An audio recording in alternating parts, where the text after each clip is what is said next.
Welcome to the introduction video for our step-by-step construction guides on how to build your polytunnel.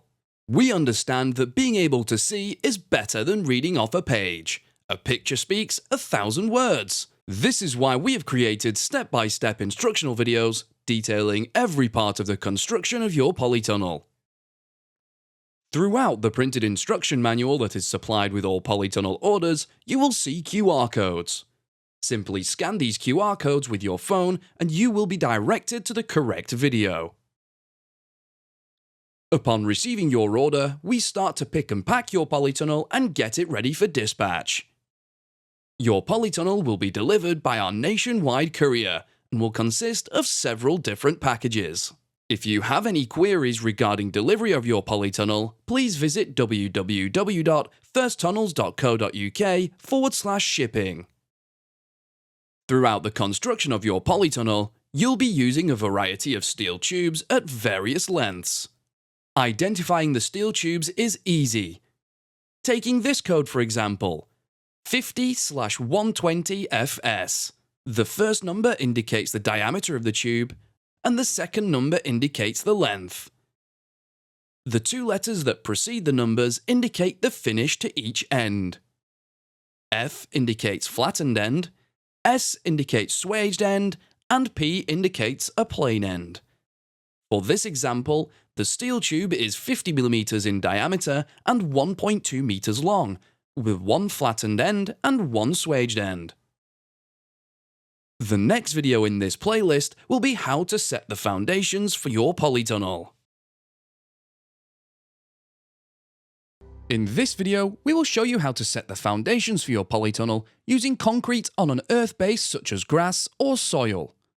In this video, we will demonstrate setting the foundations for a 26-foot wide by 30-foot long polytunnel.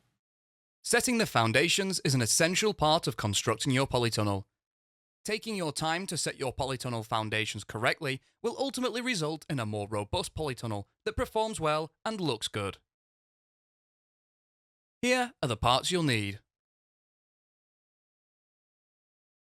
All of your polytunnel foundations should be in line, evenly spaced, and consistent in height. To get started, we're going to position the four corner foundations. The swaged end of the foundation tube should be out of the ground when set. At this stage, we are temporarily positioning the foundations to make sure we have the right measurements, so only push them into the ground enough to steady them. Take all measurements from the tube centers. Choose a corner and position the first foundation. From this corner, measure down the length of your polytunnel, and position the second foundation where your polytunnel ends. It is essential that your foundations are set square. This can be achieved by ensuring that both diagonal measurements from corner to corner are equal. This measurement is different for different sizes of polytunnel. We have listed the diagonal measurements in your construction booklet. If your size isn't listed in the construction booklet, we also have a useful polytunnel diagonal calculator available online that calculates this important length. Please visit firsttunnels.co.uk/diagonal. Using two tape measures in tandem, measure 26 feet across the width from the second corner and diagonally from the first corner to position the third corner foundation. Repeat this procedure to position the final corner foundation. Finally, double check that the measurements between number 3 and 4 corners is correct for your length of polytunnel. Now your corner foundations are in position and square, you should now check that the site is level. A slope along the polytunnel's length is not an issue. However, if the site slopes across the width, then the foundation on the lower side will need raising out of the ground until they are level with the other side. This is to ensure that the hoops are vertical. We suggest that the foundations are raised no more than 15 centimeters, as you require enough foundation to be secured into the ground. We can supply longer foundation tubes if required. Please visit firsttunnels.co.uk/tube.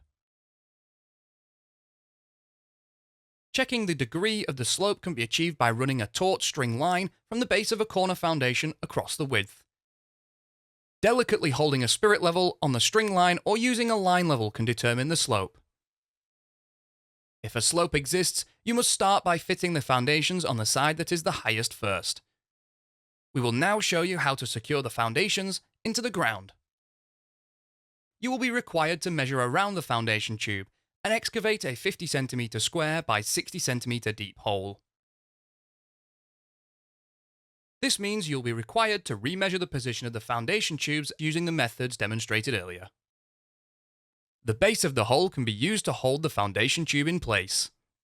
Protecting the swaged end with a piece of timber, knock the foundation tube into the base of the hole. The base of the swage should be set at ground level. Use a piece of timber to lay over the hole as a guide. Secure an exhaust clamp approximately 2/3 down the tube. The clamp prevents the unlikely instance of the tube sliding out of the concrete block. We suggest using concrete that is 1 part cement and 5 part aggregate. We also recommend postcrete. This ready-made mix is supplied in 20 kg bags and you simply add water. Approximately 2 bags per hole will be required.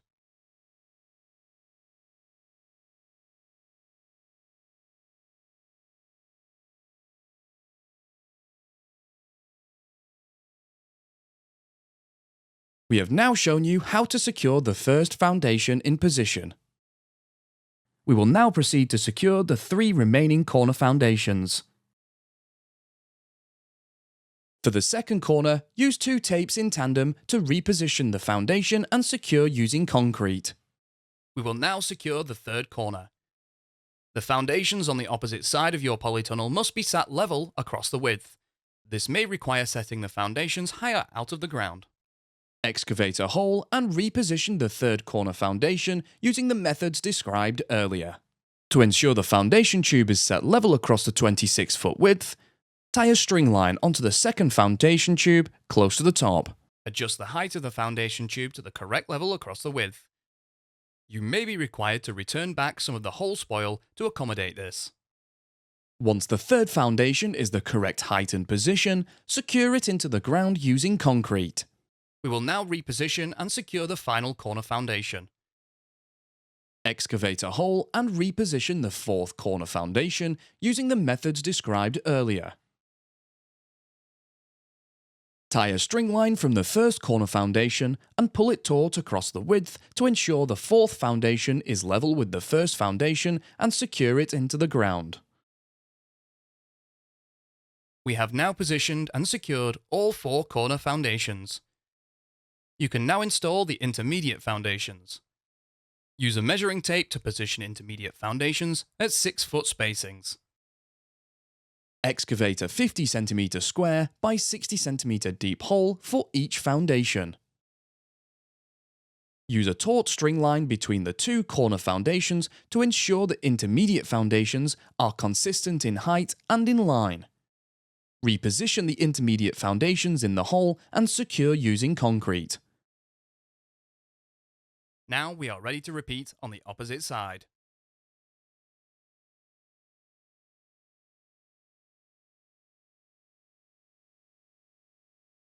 In this video, we will show you how to set the foundations for your polytunnel on a solid base such as concrete or timber. In this video, we will demonstrate setting the foundations for a 26-foot wide by 30-foot long polytunnel. Setting the foundation is an essential part of constructing your polytunnel. Taking your time to set your polytunnel foundations correctly will ultimately result in a more robust polytunnel that performs well and looks good. Here are the parts you'll need. All of your polytunnel foundations should be in line and evenly spaced. To get started, we're going to position the 4 corner foundations. At this stage, we are temporarily positioning the foundations to make sure we have the right measurements. Take all measurements from tube centers. Choose a corner and position the first foundation. From this corner, measure down the length of your polytunnel and position the second foundation where your polytunnel ends. It is essential that your foundations are set square. This can be achieved by ensuring that both diagonal measurements from corner to corner are equal. This measurement is different for different sizes of polytunnel. We have listed the diagonal measurements in your construction booklet. If your size isn't listed in the construction booklet, we also have a useful polytunnel diagonal calculator available online that calculates this important length. Please visit firsttunnels.co.uk/diagonal.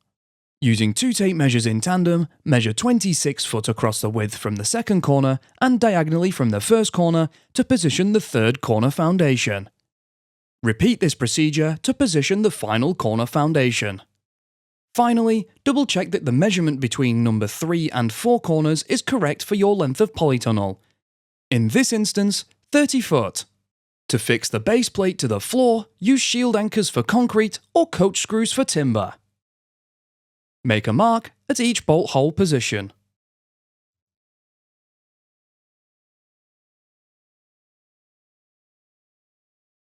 If on a concrete base, drill holes 10 cm deep using a 16mm masonry drill bit. Separate the bolt and washers from the sleeves and insert through the holes in the base plates and then screw on the sleeves. Locate the sleeves into the holes and then firmly tighten using a 17mm spanner.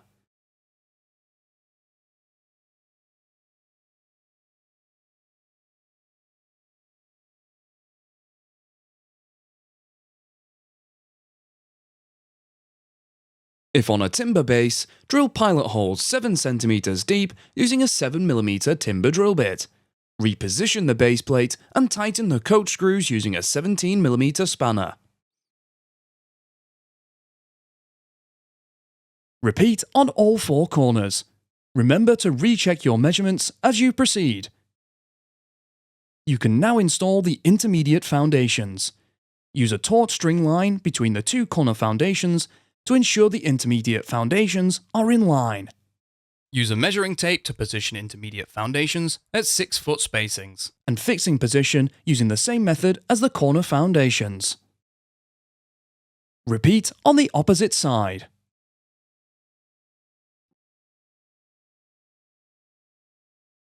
In this video, we will show you how to construct and position your polytunnel hoops.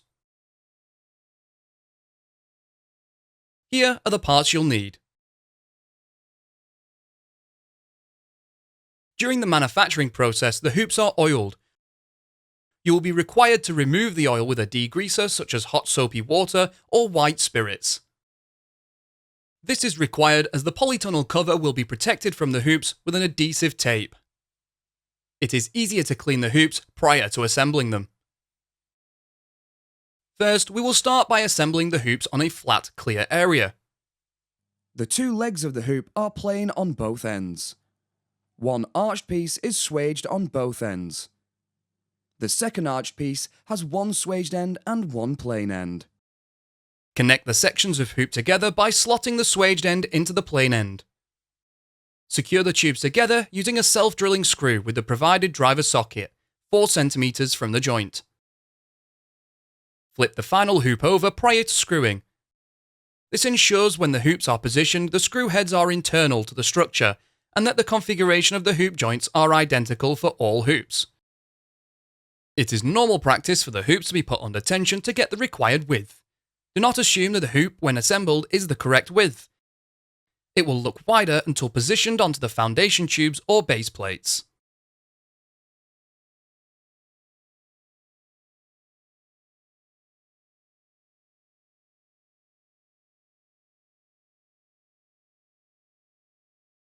Position an assembled hoop at one end of the structure, ensuring the screw heads are not externally facing. This will prevent damaging the polytunnel cover when fitted. Repeat the process for all hoops.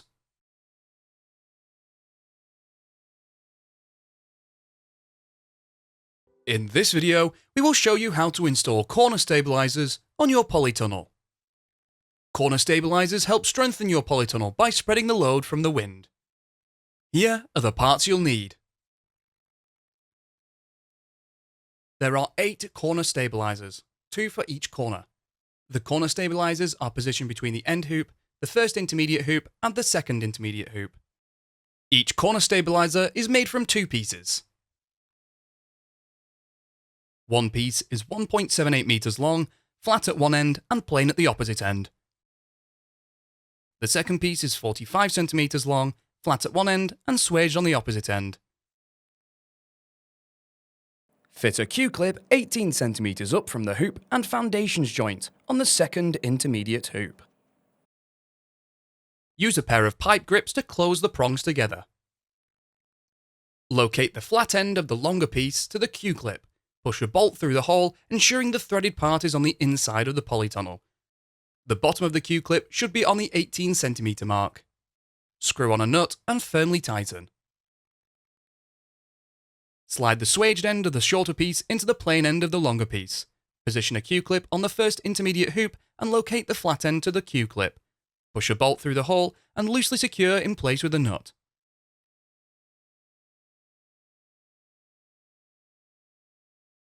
Secure the two pieces of the corner stabiliser together with a self-drilling screw. Place the spirit level on the first intermediate hoop and adjust the Q-clip up or down until the hoop is vertically aligned and firmly tighten the Q-clip.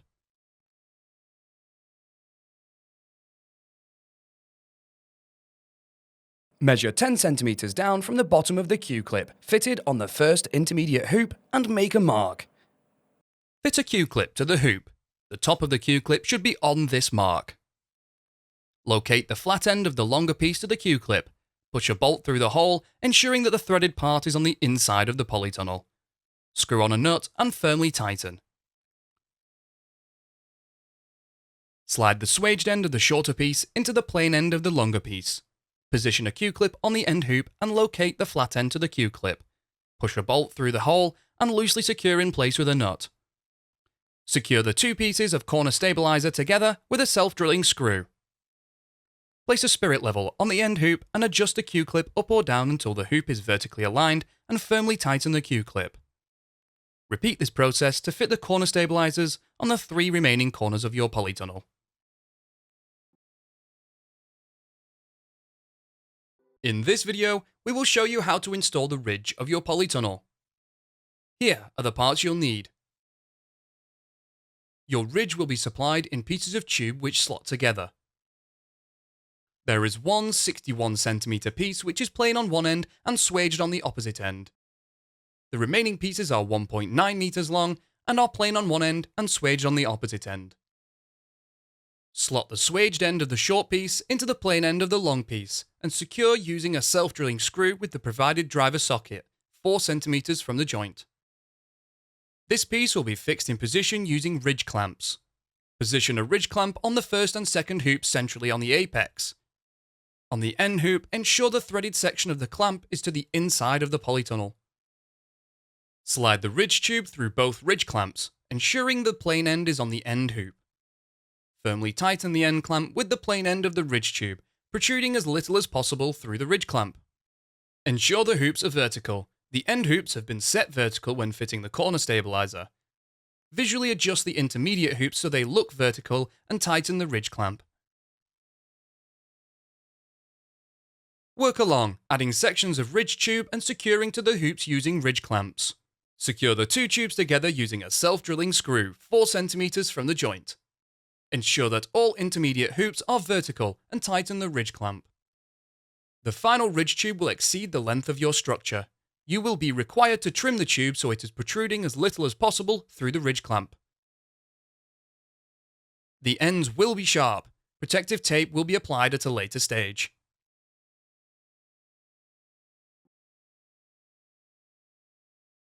In this video, we will show you how to install roof stabilisers on your polytunnel.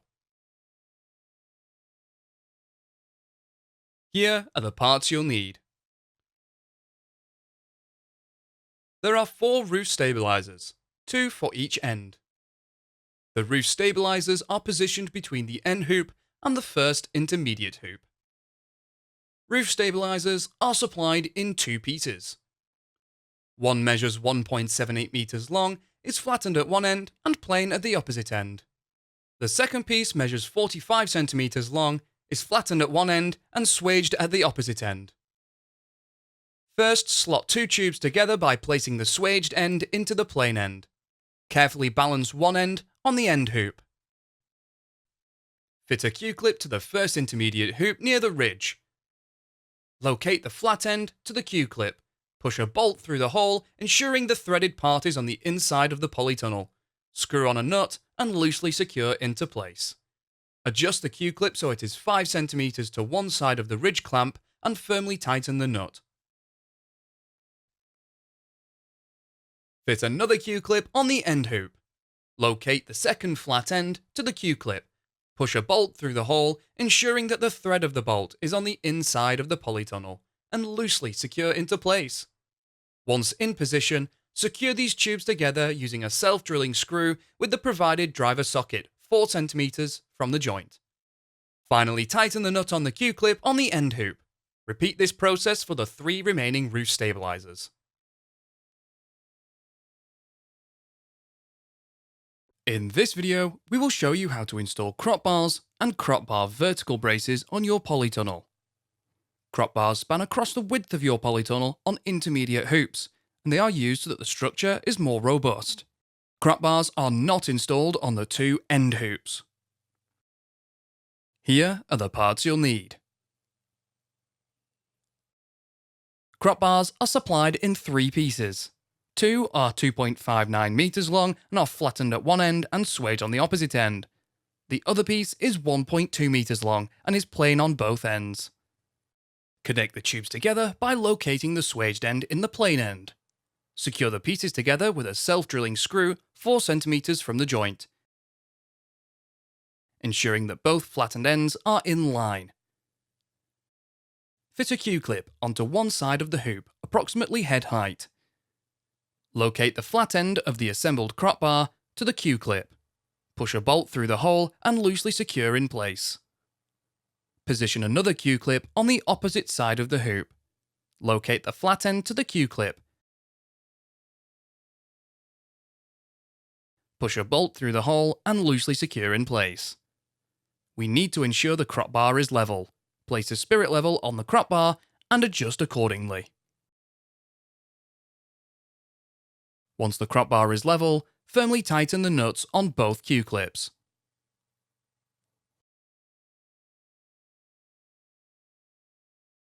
Now we will fit the crop bar vertical braces. Crop bar vertical braces span from the crop bar to the hoop. There are 2 vertical braces per crop bar. Crop bar vertical braces are 1.4 meters long and are flat at both ends.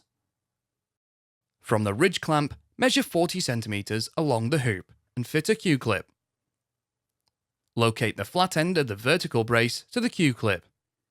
Push a bolt through the hole and firmly tighten. Repeat on the opposite side. Now fit a Q-clip to the crop bar. Locate the flat end of the vertical brace to this Q-clip. Push a bolt through the hole and loosely secure in place. You may need to lift the crop bar up to do this. Repeat this on the other side. Ensuring that the crop bar vertical braces are not pushing the crop bar down nor pulling it up. Once you are happy with the level, tighten both Q-clips. Repeat this process on the remaining intermediate hoops.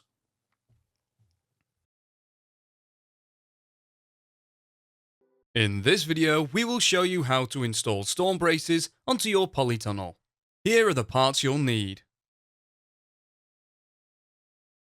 Storm braces are only fitted to intermediate hoops, not the 2 end hoops. Storm braces are installed over the hoop joints on the inside of the hoop. Storm braces are made from 35mm diameter tube, are 45 cm long, and are flattened at both ends. Fit a Q-clip onto the hoop above the joint. Once the Q-clip is on the hoop, use a pair of pipe grips to close the prongs together. Locate one end of the storm brace on the Q-clip and loosely secure into place. Next, fit another Q-clip below the joint and secure the opposite ends of the storm brace. Adjust the position so the middle of the storm brace is over the joint and then firmly tighten both Q-clips. You can now repeat this process to fit the remainder of the storm braces on the intermediate hoops.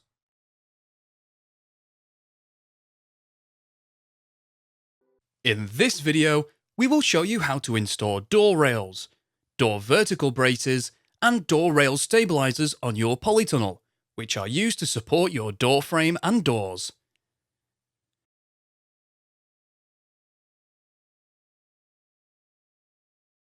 We will start by fitting the door rail, then the door rail vertical braces, and the door rail stabilisers.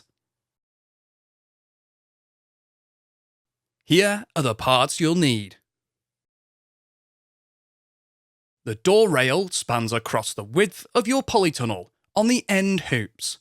Door rails are supplied in 3 pieces. 2 are 2.59 metres long and are flattened at one end and swaged on the other. The third piece is 1.2 metres long and is plain at both ends. Connect the tubes together by locating the swaged ends in the plain ends. Secure the 3 pieces together with self-drilling screws, 4 cm from the joint, ensuring that both flattened ends are in line. First, fit a Q-clip to the hoop above the corner stabiliser. Locate one end of the door rail to the Q-clip. Push a bolt through the hole, ensuring the thread is on the inside of the polytunnel and loosely secure in place. Position another Q-clip on the other side of the hoop. Locate the flat end of the door rail to the Q-clip and push a bolt through the hole and loosely secure in place. We need to ensure that the door rail is level. Place a spirit level on the door rail and adjust accordingly. Tighten the bolts on the Q-clip on both sides. Now we will fit the door rail vertical braces. Door rail vertical braces span from the door rail to the end hoop. There are 2 door rail vertical braces per end. Door rail vertical braces are 1.4 metres long and are flat at both ends. From the ridge clamp, measure 40 cm along the hoop and fit a Q-clip. Locate the flat end of the vertical brace to the Q-clip, push a bolt through the hole and firmly tighten. Repeat on the opposite side. Now, fit a Q-clip to the door rail. Locate the flat end of the vertical brace to this Q-clip. Push a bolt through the hole and loosely secure in place. You may need to lift the door rail up to do this. Repeat this on the other side. Ensure that the door rail vertical braces are not pushing the door rail down nor pulling it up.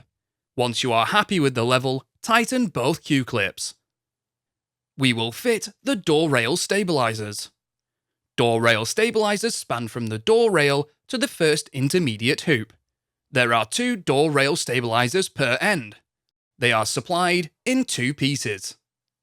One is 1.78 metres long and is flat at one end and plain at the other end. The second is 45 centimetres long, flat at one end and swaged at the opposite end.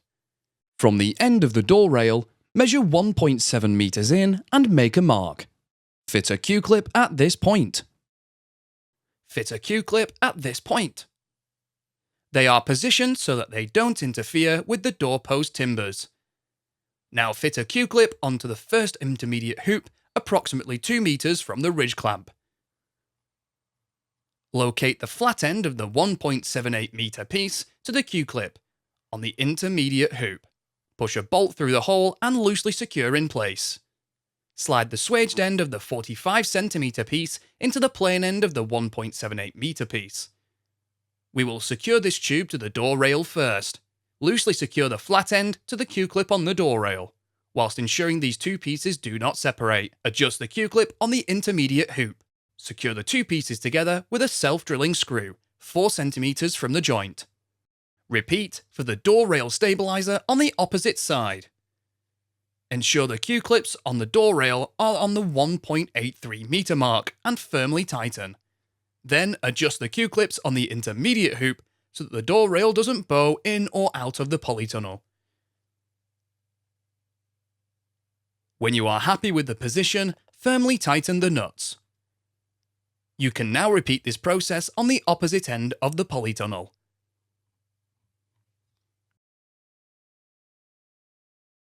In this video, we will show you how to install staging supports on your polytunnel.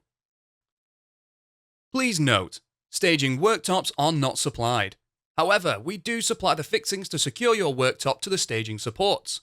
We will show you how to secure your worktops with fixings at the end.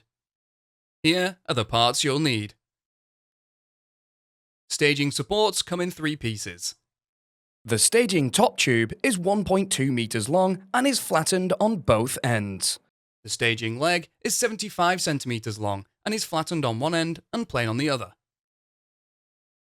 The staging diagonal brace is 45 centimeters long and is flattened on both ends.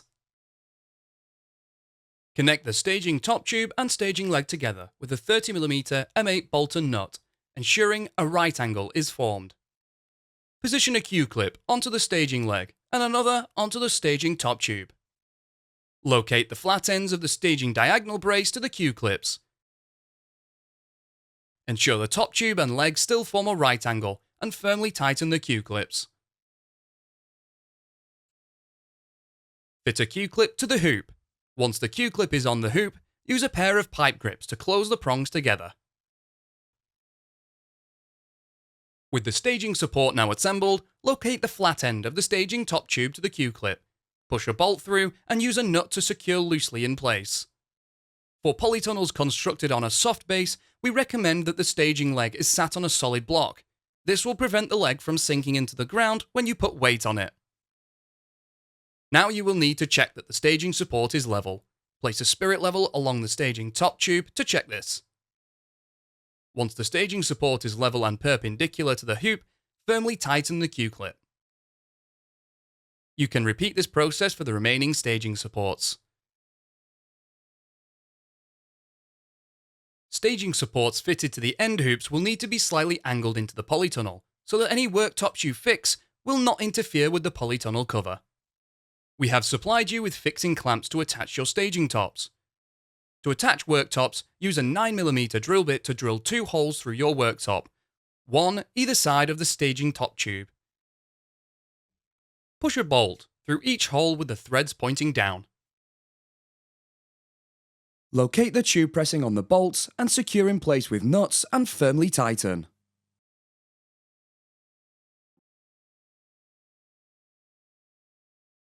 In this video, we will show you how to install twin supports on your polytunnel. As well as adding strength, they are also useful for supporting crops and hanging baskets. Here are the parts you'll need. Twin supports are assembled and fit in the same way as the central ridge. Twin supports are fitted onto the hoop at each end of the central ridge. You can choose to fit them at whichever level suits you best.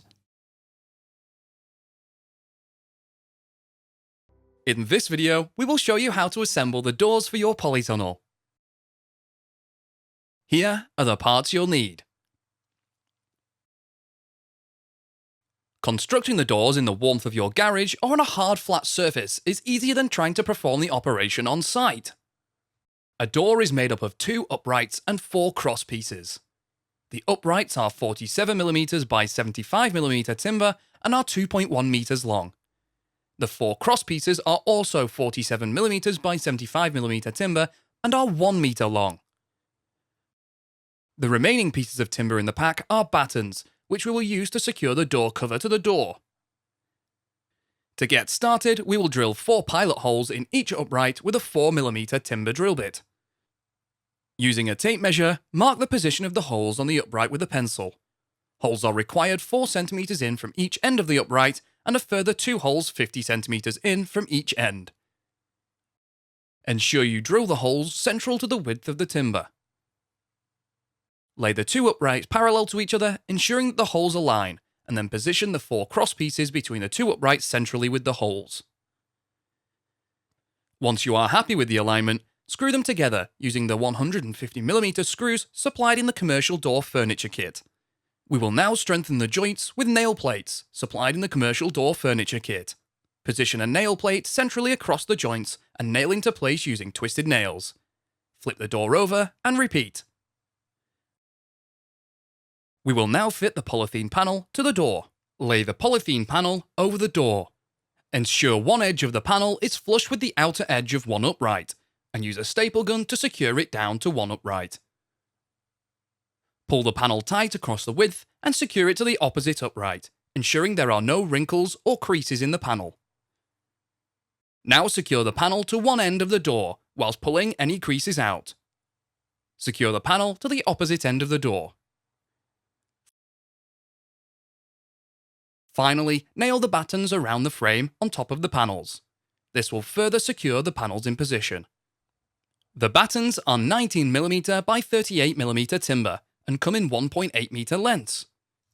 You will be required to cut battens to size. The uprights require one full batten and a shorter piece, cut to size. Position the batten flush with the inner edge of the door. Secure in position with nails approximately 20 cm apart. Repeat on the opposite upright. Now measure and cut battens for the 4 cross pieces and secure in place. Trim the excess polythene off with a sharp knife.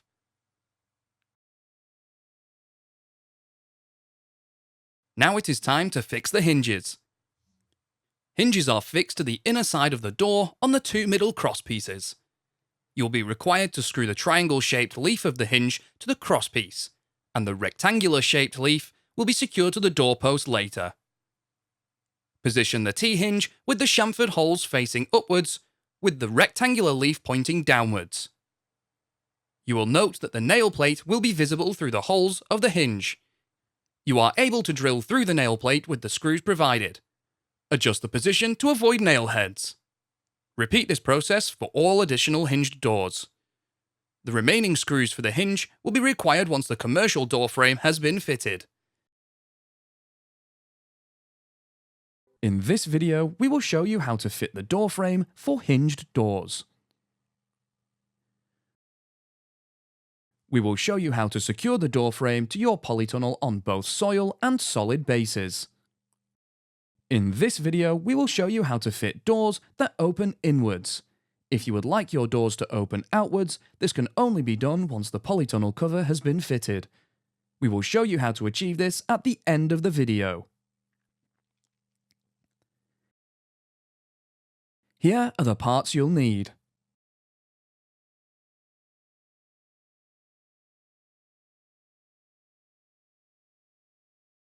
The door frame comprises of 7 pieces of 100mm by 47mm by 3m timber, which are for the 4 door frame posts, the door frame lintel, and the base timbers between the door frame posts. The remaining pieces supplied in the pack are 19mm by 38mm by 1.8 meter battens, which are used later when fitting your polytunnel cover. Start by running a taut string line across the width of your polytunnel on the end hoop. Determine the centre of your polytunnel width by measuring 13 feet from the corner hoop from the centre of the tube. From this central position, measure 114 centimeters towards each corner hoop.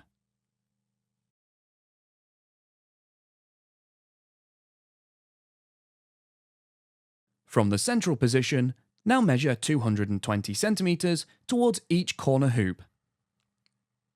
This identifies the position of your 4 door posts. If you are fitting your polytunnel onto an earth base, you will be required to excavate a hole 30 centimeters square and 40 centimeters deep for each hole. If fitting to a solid base such as concrete or timber, the door frame post will be secured to the ground using brackets. We will show you this process shortly. We will now install the 2 inner door frame posts. Reposition one of the door frame posts into the hole or onto the solid base, ensuring the door frame post is positioned 114 centimeters from the center mark to the inside of the door frame post.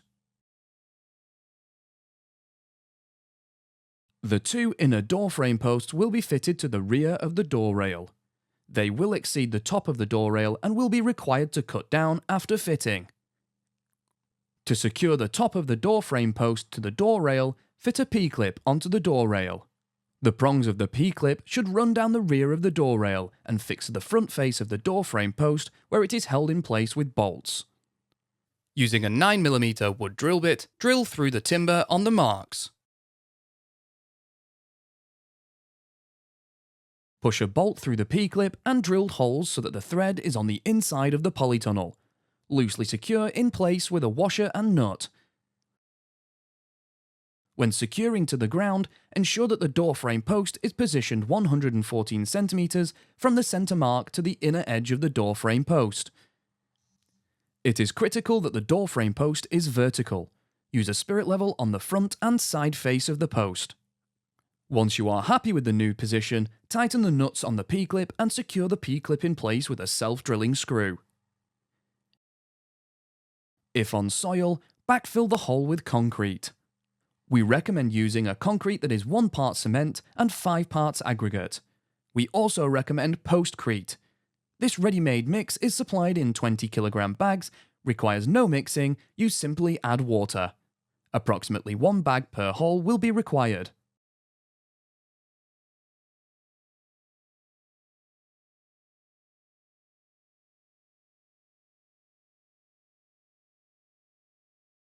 If on a solid base, fix the base of the plate to the floor using shield anchors for concrete or coach screws for timber. Position the door frame post plate on the ground on the inside of your polytunnel. Make a mark through the centre hole, then remove. If on a concrete base, drill a hole 8 cm deep using a 14mm masonry drill bit. Separate the bolt and washer from the sleeve and insert through the hole in the door frame post plate and then screw on the sleeve. Locate the shield anchor into the hole and firmly tighten using a 17mm spanner.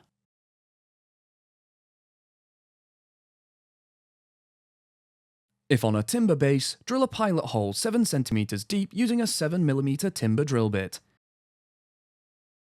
Finally, screw the plate to the doorpost using the screws provided.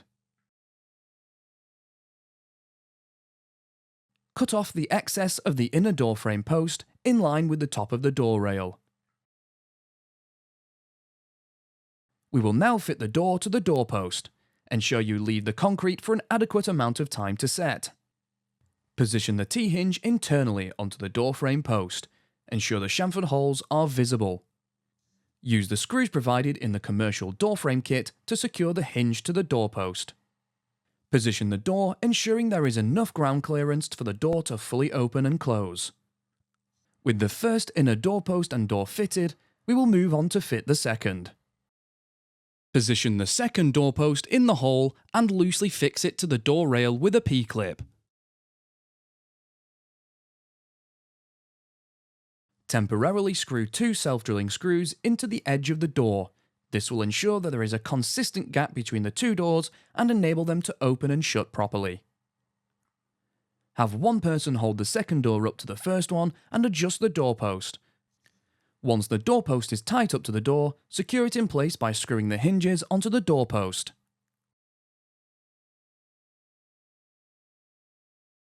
It is critical that the door frame post is vertical. Use a spirit level on the front and side face of the post. With everything in the correct position, firmly tighten the nuts on the P-clip and secure the P-clip in place using a self-drilling screw. Secure the door frame post to the floor using the method demonstrated earlier.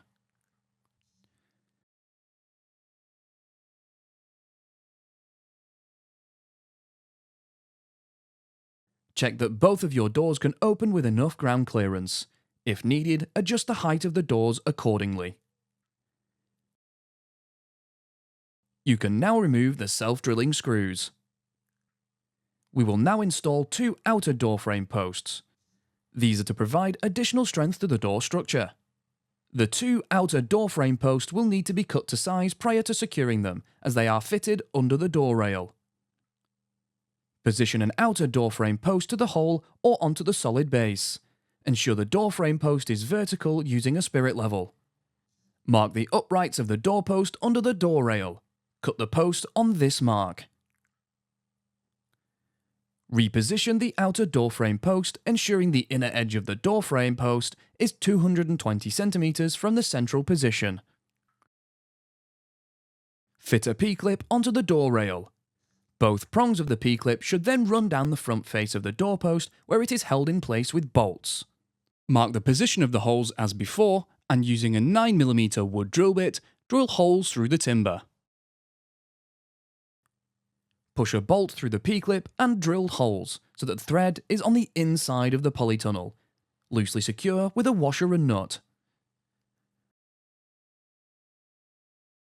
When securing to the ground, ensure that the door frame post is positioned 220 cm from the centre mark to the inner edge of the door frame post. It is critical that the door frame post is vertical.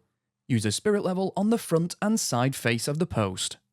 Once you are happy with the position, tighten the nuts on the P-clip and secure the P-clip in place with a self-drilling screw. Secure the door frame post to the floor using the method demonstrated earlier.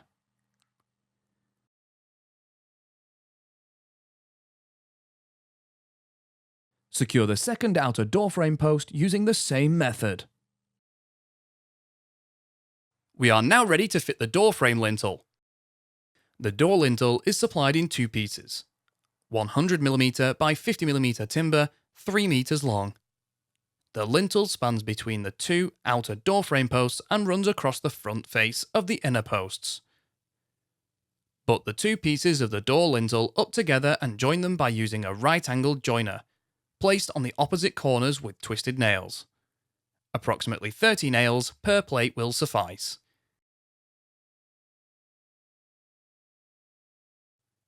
Offer the door frame lintel up, position one end flush with one doorpost and make a mark at the other end and cut. Reposition the lintel, ensuring there is a 5mm gap between the top of the doors and the bottom of the lintel. Ensure the door frame lintel is level and use a 4mm wood drill bit to drill a pilot hole. Use a 150mm screw to secure to the doorpost. Repeat at the other side.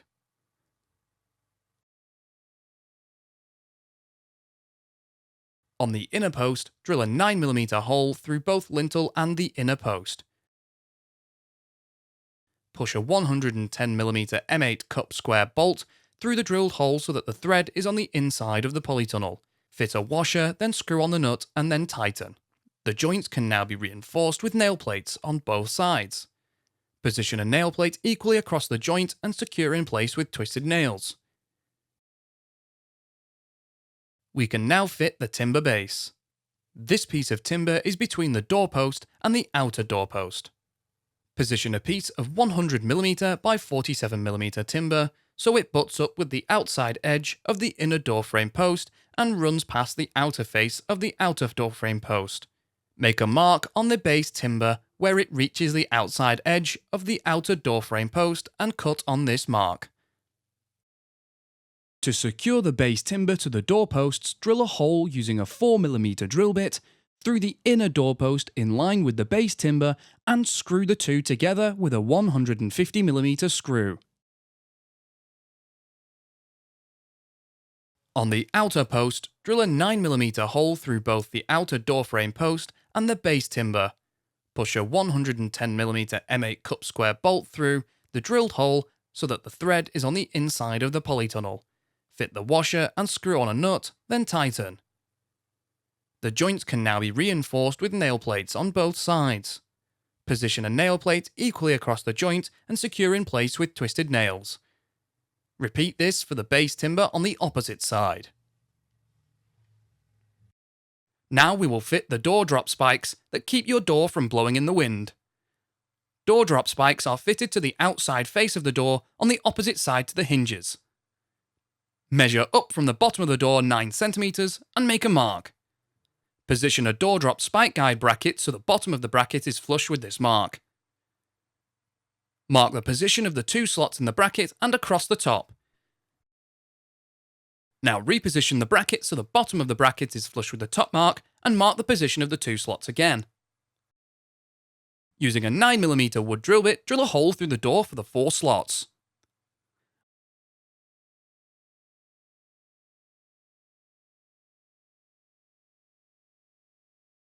On the inside face of the door, insert pronged T-nuts into each hole. Bolt the 2 angled brackets onto the door with the slot on each bracket at the top.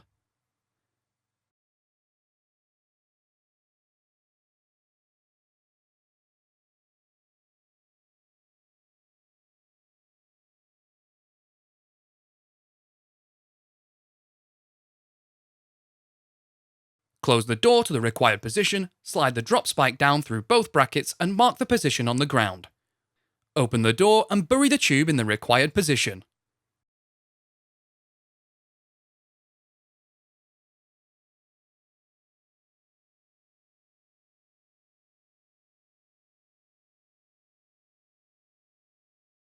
If your polytunnel is on a hard base, the housing tube is not required. Simply drill a hole using a 9mm drill bit to an appropriate depth. Repeat this process on both doors.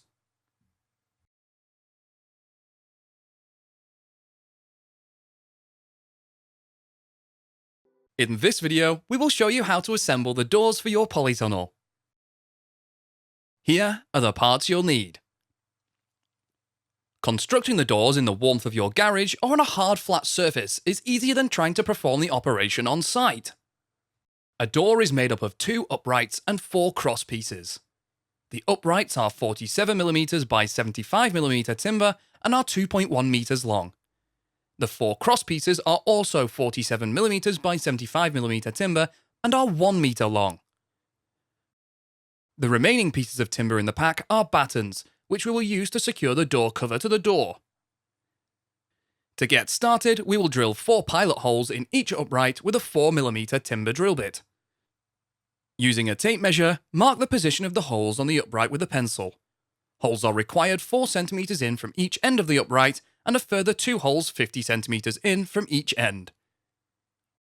Ensure you drill the holes central to the width of the timber.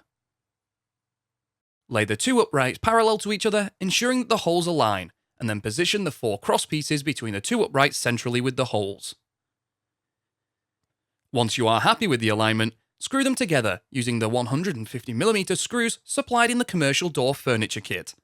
We will now strengthen the joints with nail plates supplied in the commercial door furniture kit. Position a nail plate centrally across the joints and nail into place using twisted nails. Flip the door over and repeat. We will now fit the polythene panel to the door. Lay the polythene panel over the door. Ensure one edge of the panel is flush with the outer edge of one upright, and use a staple gun to secure it down to one upright. Pull the panel tight across the width and secure it to the opposite upright, ensuring there are no wrinkles or creases in the panel. Now secure the panel to one end of the door, whilst pulling any creases out. Secure the panel to the opposite end of the door. Finally, nail the battens around the frame on top of the panels. This will further secure the panels in position. The battens are 19mm by 38mm timber and come in 1.8 meter lengths. You will be required to cut battens to size. The uprights require 1 full batten and a shorter piece, cut to size. Position the batten flush with the inner edge of the door. Secure in position with nails approximately 20 cm apart. Repeat on the opposite upright. Now measure and cut battens for the 4 cross pieces and secure in place. Trim the excess polythene off with a sharp knife.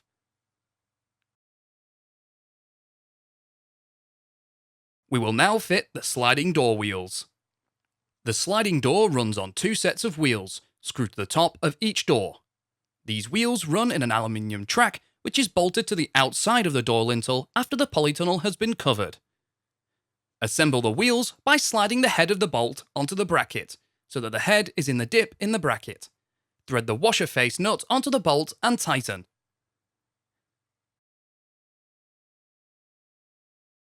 Thread the wheel assembly onto the bolt until the end of the bolt is flush with the nylon washer. Screw the wheel assembly to the top of the door centrally and 10 cm from each end. Ensure the slot of the bracket is on the inside face of the door. The inside of the door is the side which does not have the polythene panel attached. Using a 4mm timber drill bit, drill a pilot hole for each hole and then secure the bracket to the door using the screws provided in the sliding door furniture kit. Repeat this process on the opposite side of the door.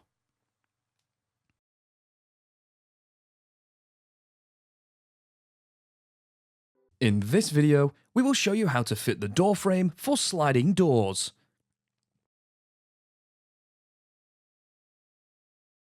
We will show you how to secure the door frame to your polytunnel on both soil and solid bases.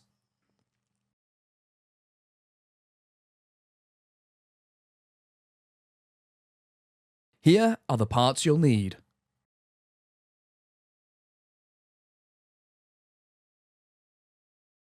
The door frame comprises of 7 pieces of 100mm by 47mm by 3m timber, which are for the 4 door frame posts, the door frame lintel, and the base timbers between the door frame posts.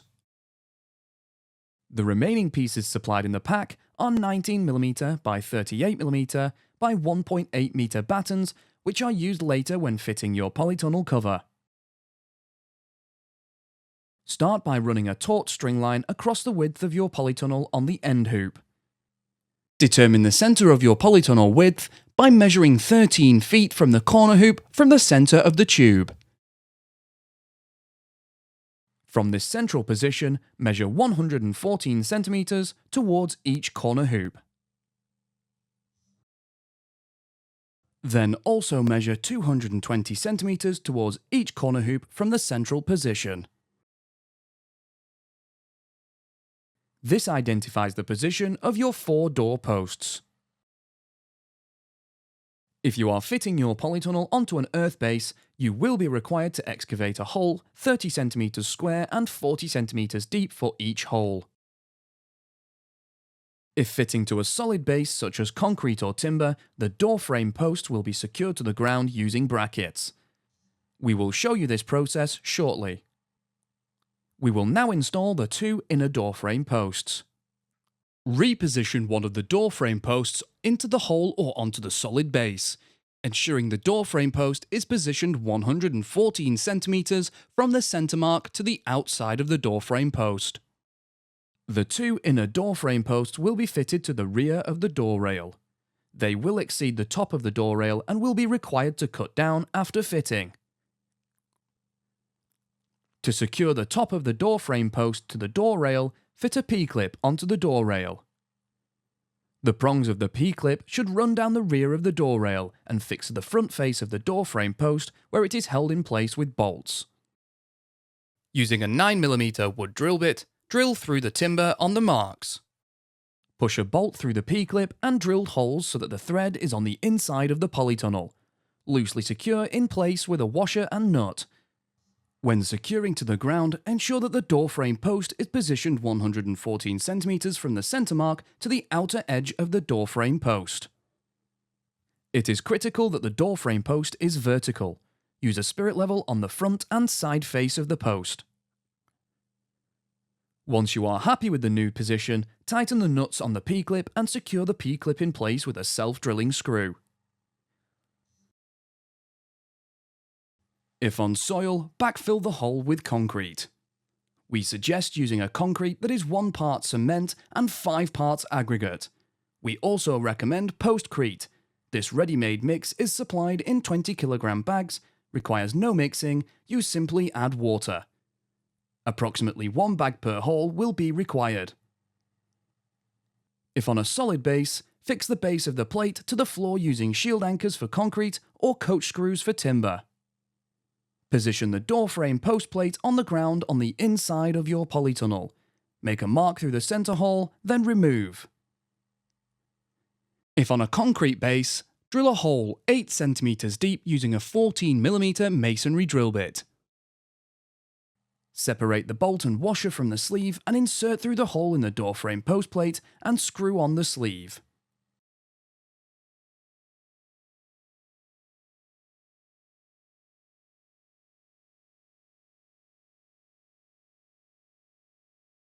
Locate the shield anchor into the hole and firmly tighten using a 17mm spanner.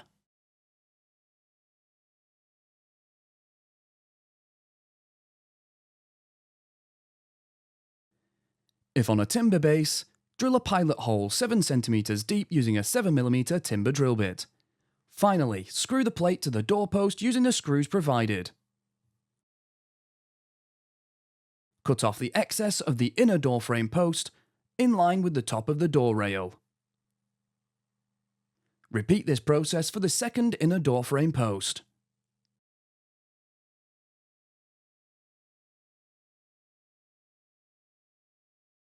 We will now install the 2 outer door frame posts. These are to provide additional strength to the door structure. The 2 outer door frame posts will need to be cut to size prior to securing them, as they are fitted under the door rail.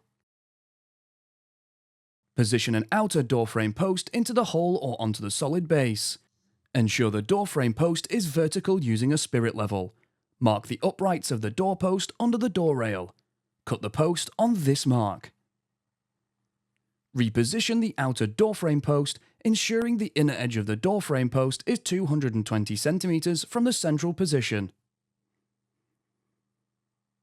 Fit a P-clip onto the door rail. Both prongs of the P-clip should then run down the front face of the doorpost. Using a 9mm wood drill bit, drill a hole through the two P-clip holes and through the timber. Push a bolt through the P-clip and drill holes so that the thread is on the inside of the polytunnel.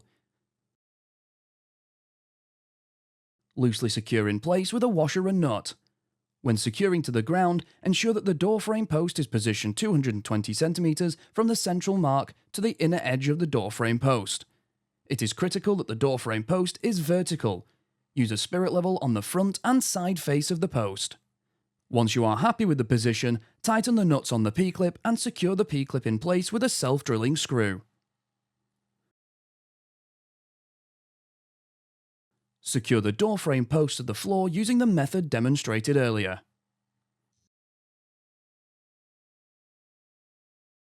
Secure the second outer doorframe post using the same method.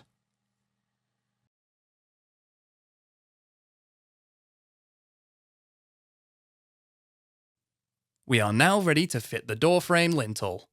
The lintel spans between the two outer doorframe posts and runs across the front face of the inner posts. The doorframe lintel is supplied in two pieces, of 100mm by 50mm timber, 3 meters long. Put the two pieces of door lintel up together and join them together by using right-angled joiners, placed on opposite corners with twisted nails. Approximately 30 nails per plate will suffice. The doorframe lintel should be at the height of 2.17 meters from the ground to the bottom edge of the lintel. Measure up the doorpost 2.17 meters. If your site slopes across the width, measure up the post on the higher side. Offer the doorframe lintel up, position one end flush with one doorpost and make a mark at the other end and cut.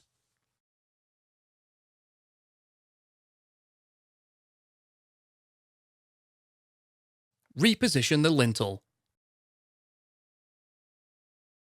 Ensure the doorframe lintel is level and use a 4mm wood drill bit to drill a pilot hole. Use a 150mm screw to secure to the doorpost. Repeat at the other side.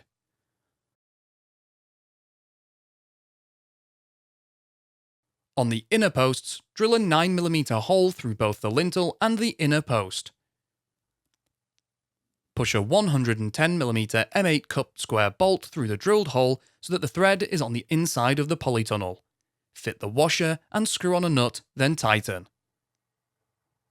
The joints can now be reinforced with nail plates on both sides. Position a nail plate equally across the joint and secure in place with twisted nails. We can now fit the base timber. This is a piece of timber between the doorposts and the outer doorpost. Position a piece of 100mm by 47mm timber so it butts up with the outside edge of the inner doorframe post and runs past the outer face of the outer frame doorpost. Make a mark on the base timber where it reaches the outside edge of the outer doorframe post and cut on this mark. To secure the base timber to the doorposts, drill a hole using a 4mm drill bit through the inner doorpost in line with the base timber and screw the two together with a 150mm screw. On the outer post, drill a 9mm hole through both the outer doorframe post and the base timber. Push a 110mm M8 cup square bolt through the drilled hole so that the thread is on the inside of your polytunnel. Fit the washer and screw on a nut, then tighten. The joints can now be reinforced with nail plates on both sides. Position a nail plate equally across the joint and secure in place with twisted nails.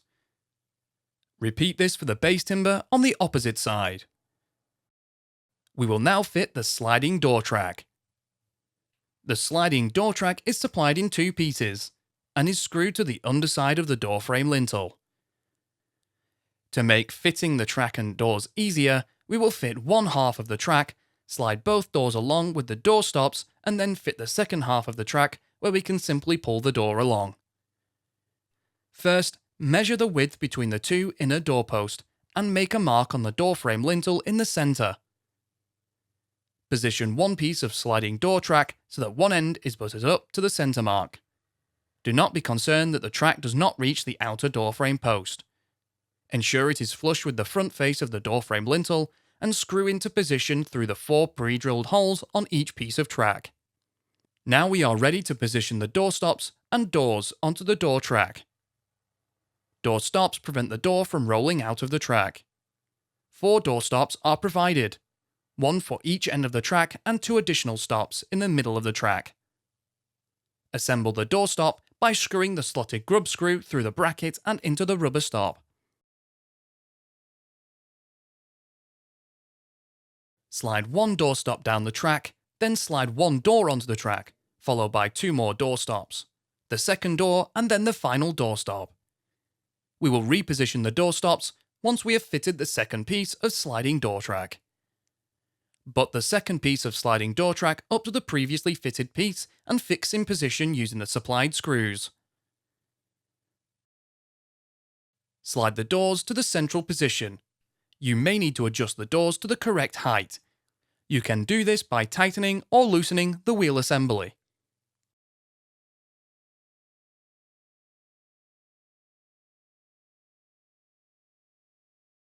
Adjust each stop by releasing, sliding along, and then retightening until the door stop is in the required position.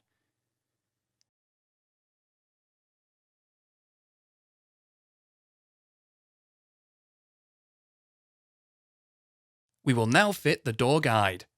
The door guide prevents your sliding door from swinging in the wind. Assemble the door guide by screwing on the flange nut onto the threaded rod, with the flange at the top. Slide on the nylon roller and secure with a locking nut.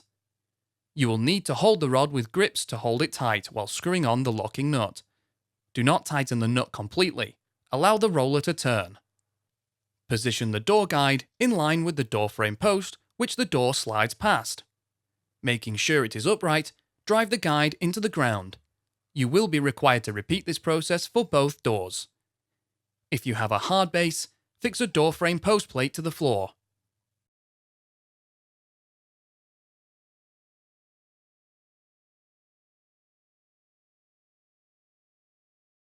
Now we will fit the door drop spikes that keep your door from blowing in the wind.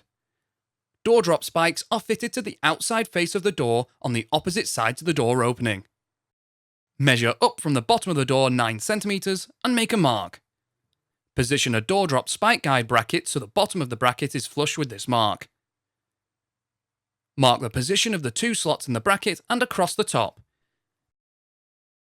Now reposition the bracket so the bottom of the bracket is flush with the top mark and mark the position of the 2 slots again. Using a 9mm wood drill bit, drill a hole through the door for the 4 slots.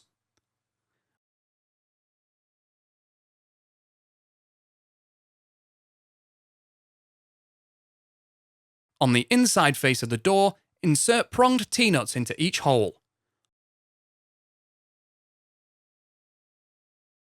Bolt the 2 angled brackets onto the door with the slot on each bracket at the top.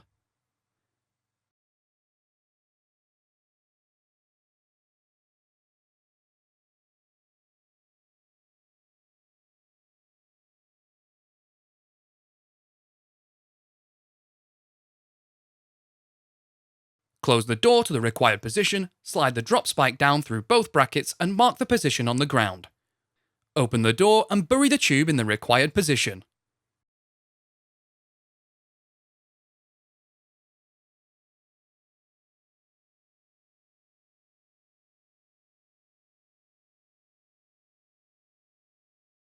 If your polytunnel is on a hard base, the housing tube is not required. Simply drill a hole using a 9mm drill bit to an appropriate depth. Repeat this process on both doors.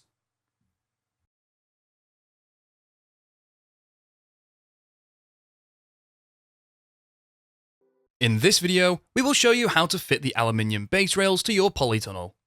Unless you have decided to install side ventilation on your polytunnel, base rails are used to attach your polytunnel cover to ensure a secure and tight fit. Here are the parts you'll need. The aluminium base rail is made up of lengths of aluminium rail, which are 61 centimeters, 1.83 meters, and 3.66 meters. The base rail fixes to the outside of the framework with the T-slot internally facing and the cover fixing channel towards the bottom. It is attached to the framework using intermediate clamps and corner clamps. We will start by fitting a 1.83 meter length of base rail from the doorpost to the corner hoop. This piece will extend beyond the width of your polytunnel and will be trimmed to size at the end. The 61 cm, 1.83 meter, and 3.66 meter lengths will be used down the length of your polytunnel, corner to corner. If your polytunnel has a slope across the width, then we suggest fitting the rail on the side that is highest first. Your foundations will have been positioned at a consistent height, and consequently, the swage joint can act as an indicator for the position of the rail. Set the base of the rail in line with the joint on the foundation. Fit a corner clamp to the corner hoop. To assemble, place the U-bolt around the corner hoop with the threads pointing to the inside of the polytunnel. Place the tube pressing, then corner clamp onto the threads, ensuring the corner clamp wings run parallel to the width and length of the polytunnel and loosely secure in place. Position the base rail on the front face of the doorpost with the bottom of the rail also in line with the joint on the corner hoop. Ensure the rail is level using a spirit level. Mark the doorpost in line with the T-slot and in the centre of the doorpost. Use a 9mm wood drill bit to drill a hole through the doorpost. Slide a 90mm M8 bolt into the T-slot and then through the pre-drilled hole. Fix in place using a nut and washer, ensuring the end of the base rail is flush with the inner edge of the doorpost. To fix the base rail to the corner clamp, slide a 16mm M8 bolt into the T-slot of the rail and through the corner clamp and loosely secure into place. While using the level, move the corner clamp up or down to make it level, then tighten the nuts on the corner clamp. Tighten the bolt that secures the base rail to the corner clamp. We will now fit the aluminium base rail down the length of your polytunnel. Starting with the 61cm length, slide a 16mm M8 bolt down the T-slot and locate the bolt through the corner clamp. Butt the base rail up to the corner base rail and tighten the nut. You will now start to use the 3.66 meter lengths of base rail. Depending on the length of your polytunnel, you may have been supplied with a 1.83 meter length, which will be used last. Join this length to the previously fitted length using a rail joiner. To secure the base rail to the intermediate hoop, slide 2 hexagon bolts from the intermediate clamps down to the T-slot of the base rail. Position them at either side of the hoop. Place the curved pressing over the bolts and tighten. Repeat this procedure until you reach the end of your polytunnel. The final piece will exceed the length of your polytunnel and we will trim this off at the end. Measure and cut a piece of aluminium base rail to fit between the corner hoop and the inner edge of the doorpost on the opposite ends of the polytunnel and fit using the same method as earlier.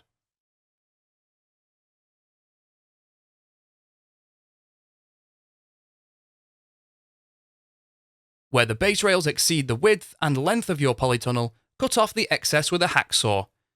The sawn edges will be sharp. It is important that these are filed smooth before the cover is fitted for safety and so that they don't damage the polythene cover. We can now fit the base rail on the opposite side. If your ground is not on a slope, then repeat the procedure you followed for the first half. If you have a slope across the width, fitting the rail on this joint will create an unnecessary gap. We advise setting the base rail at a height that eliminates the gap as much as possible, but still ensuring that the rail from the doorpost to the corner hoop is level. Ensure that the rail is at a consistent height. A string line will be handy here. In this video, we will show you how to fit the aluminium side rail with ventilation to your polytunnel. Here are the parts you'll need.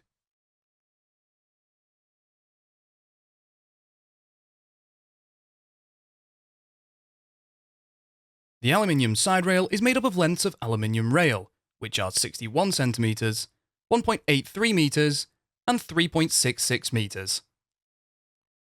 The side rail fixes to the outside of the framework, with the T-slot internally facing. It is attached to the framework using intermediate clamps and corner clamps. We will start by fitting a 1.83 metre length of side rail from the doorpost to the corner hoop. This piece will extend beyond the width of your polytunnel and will be trimmed to size at the end. The 61 cm, 1.83 metre and 3.66 metre lengths will be used down the length of your polytunnel, corner to corner. The side rail should be fitted so it leaves a gap of 75 cm between the top of the base rail and the bottom of the side rail. Make a mark on the top and the bottom of the side rail. Carefully pull to the side to reveal the doorpost and make a mark on the doorpost in line with the T-slot. Use a 9mm wood drill bit to drill a hole through the doorpost. Slide a 90mm M8 bolt into the T-slot and then through the pre-drilled hole.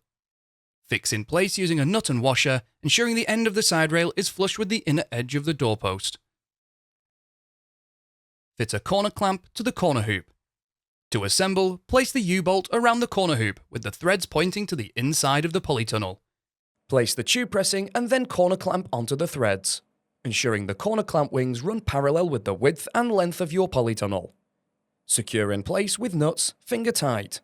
Slide a 16mm M8 bolt into the T-slot of the rail and through the corner clamp. Secure the side rail to the corner clamp using a nut. Move the corner clamp up or down so that the bottom of the side rail is 75 cm above the base rail and firmly tighten the corner clamp nuts. We will now fit the aluminium side rail down the length of your polytunnel. Starting with the 61 cm length, slide a 16mm M8 bolt down the T-slot and locate the bolt through the corner clamp. Put the side rail up to the corner side rail and tighten the nut. You will now start to use the 3.66 metre lengths of side rail. Depending on your length of polytunnel, you may have been supplied with a 1.83 metre length, which will be used last. Join this length to the previously fitted length using a rail joiner. Slide half of the rail joiner into one piece of the side rail and tighten the screws using the Allen key bit provided. Then slide the second piece of the side rail onto the rail joiner and tighten the screws. To secure the side rail to the intermediate hoop, slide 2 hexagon bolts from the intermediate clamp down the T-slot of the side rail. Position them at either side of the hoop. Place a curved pressing over the bolts, measure 75 cm up from the side rail and tighten. Repeat this procedure until you reach the end of your polytunnel. The final piece will exceed the length of your polytunnel and we will trim this off at the end. Measure and cut a piece of aluminium side rail to fit between the corner hoop and the inner edge of the doorpost on the opposite end of the polytunnel, and fit using the same method as earlier. Where the side rails exceed the width and length of your polytunnel, cut off the excess with a hacksaw. The sawn edges will be sharp. It is important that these are filed smooth before the cover is fitted, for safety and so that they don't damage the polythene cover. If you have ordered aluminium side ventilation for both sides of your polytunnel, repeat this process on the opposite side. The next part of this process is to install the ventilation netting. However, it is best to fit the ventilation netting after the polytunnel cover has been fitted. This is because during the process of fitting the cover, the rails are raised. The cover is attached, and then the rails are lowered to add extra tension. Fitting the ventilation before this cover has been fitted will hinder the process and will result in the ventilation netting being baggy. Please watch the video, Fitting Polytunnel Cover to Aluminium Rail, and then return to this section to perform the final bit of your ventilation netting. To fit the ventilation netting, start by rolling it out down the length of your polytunnel and ensure there's enough overhang at either end. The green netting is secured to the side rail using the U and T profiles, which will need cutting to size. Measure and cut a piece of U profile to fit between the doorpost and corner clamp. Position the netting over the channel and secure in place by pushing the U-profile onto the channel. Measure and cut a piece of T-profile to fit between the doorpost and clamp, and then hammer this into place using a rubber mallet. Now work down the length, adding sections of the U-profile to secure the ventilation netting to the side rail.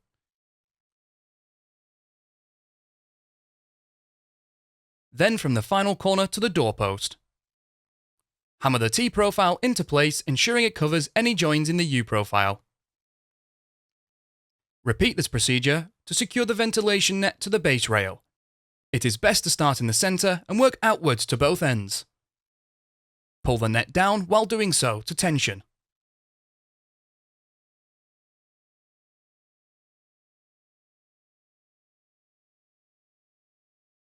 Using a wooden batten, measure and cut a piece that fits between the base rail and the side rail on the doorpost. Tension the netting and then secure to the doorpost using nails. You can now trim off the excess. Repeat this procedure on the opposite side of your polytunnel if you have ordered aluminium side ventilation for both sides.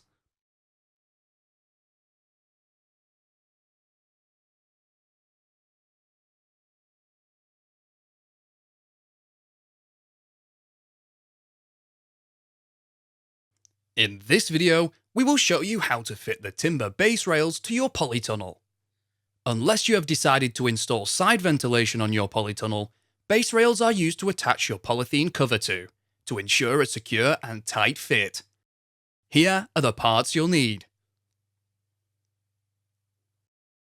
Timber base rails are 47mm by 75mm, commonly known as 3x2, and supplied in lengths of 1.8 metre and 3.2 metres long. Base rails fixed to the outside of the framework. They are attached to the framework using intermediate clamps and corner clamps. We will start by fitting the base rail down the length of your polytunnel. If your polytunnel has a slope across the width, then we suggest fitting the rail on the side that is highest first. Your foundations will have been positioned at a consistent height, and consequently, the swage joint can act as an indicator for the position of the rail. Set the base of the rail in line with the joint on the foundation. Fit a corner clamp to the corner hoop. To assemble, place the U-bolt around the corner hoop with the threads pointing to the inside of the polytunnel. Place the tube pressing, then corner clamp onto the threads, ensuring the corner clamp wings run parallel to the width and length of the polytunnel and loosely secure in place.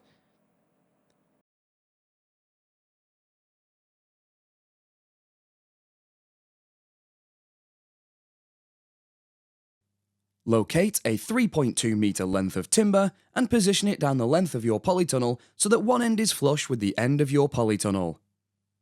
Ensure the wing of the corner clamp is in the centre of the timber, and that the timber is on the outside of the corner clamp wing, and make a mark on the timber through the corner clamp wing. Drill a hole through the timber on this mark using a 9mm timber drill bit. Push a bolt through the timber and corner clamp, ensuring the thread is on the inside of the polytunnel, and secure it in place with a nut.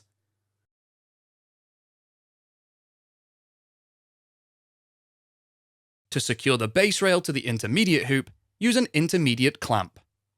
Drill a hole through the timber on each side of the hoop using a 9mm timber drill bit.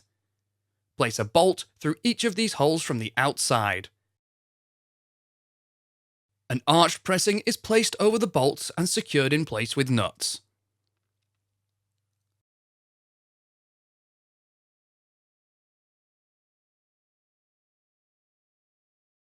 To add another section, you will need to join another piece of base rail to the one you have just fitted. To join the pieces of base rail, you will be required to fit a nail plate to each side of the joint. Position a nail plate equally across the joint and secure in place using square twisted nails. Work down the length of your polytunnel, joining sections of 3.2 metre long base rail and securing them to the hoops using clamps, finishing with a 1.8 metre length if required. The base rail will exceed the length of your polytunnel and will be cut off later. We will now show you how to fit the base rail from the doorpost to the corner hoop, using a length of timber 1.8 metres long, but one end up to the inside of the corner clamp wing. Make a mark through the hole and another mark where you are required to cut the piece, in line with the doorpost. Drill a hole and cut the timber and then reposition the base rail. Secure it to the corner clamp using a washer and nut. Use a spirit level to make sure that it is level to the doorpost. If your site is sloped, you may be required to dig out a little earth to accommodate this. Use a 4mm timber drill bit to drill a pilot hole in the centre of the inside edge of the doorpost, through into the base rail. Screw a 150mm screw through the hole to secure together. Reinforce the joint from the doorpost to the base rail with a nail plate and square twisted nail. Fit the base rail from the doorpost to the corner on the opposite end of the polytunnel using the same method. Cut the excess base rail down the length, flush with the end of the polytunnel. We can now fit the base rail on the opposite side. If your ground is not on a slope, then repeat the procedure you followed for the first half. If you have a slope across the width, fitting the rail on this joint will create an unnecessary gap. We advise setting the base rail at a height that eliminates the gap as much as possible, but still ensuring that the rail from the doorpost to the corner hoop is level. Ensure that the rail is at a consistent height. A string line will be handy here.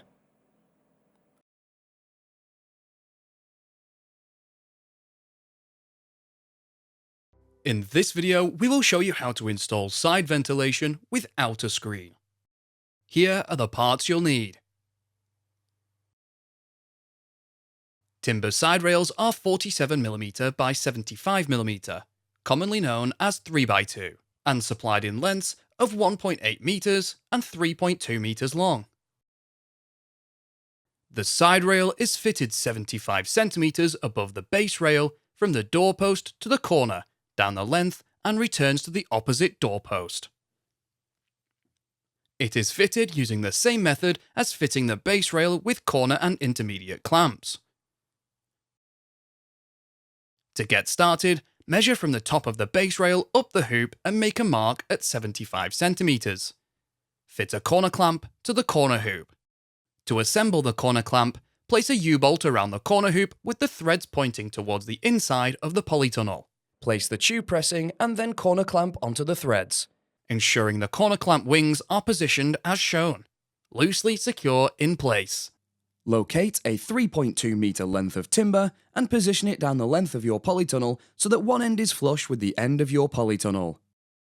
Ensuring the wing of your corner clamp is in the center of the timber and that the timber is on the outside of the corner clamp wing. Make a mark through the hole of the corner clamp wing. Drill a hole through the mark using a 9mm timber drill bit.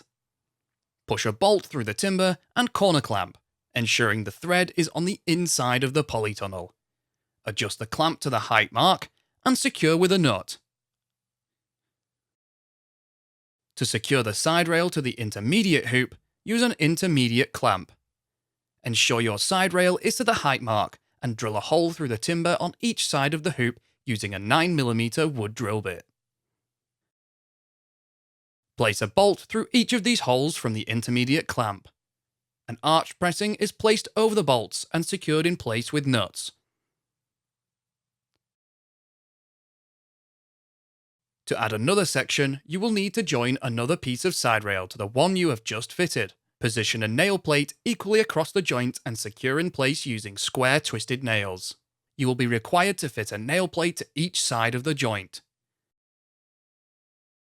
Work down the length of your polytunnel, joining sections of 3.2 meter long side rail, finishing with a 1.8 meter length if required, and securing them to the intermediate hoops using clamps.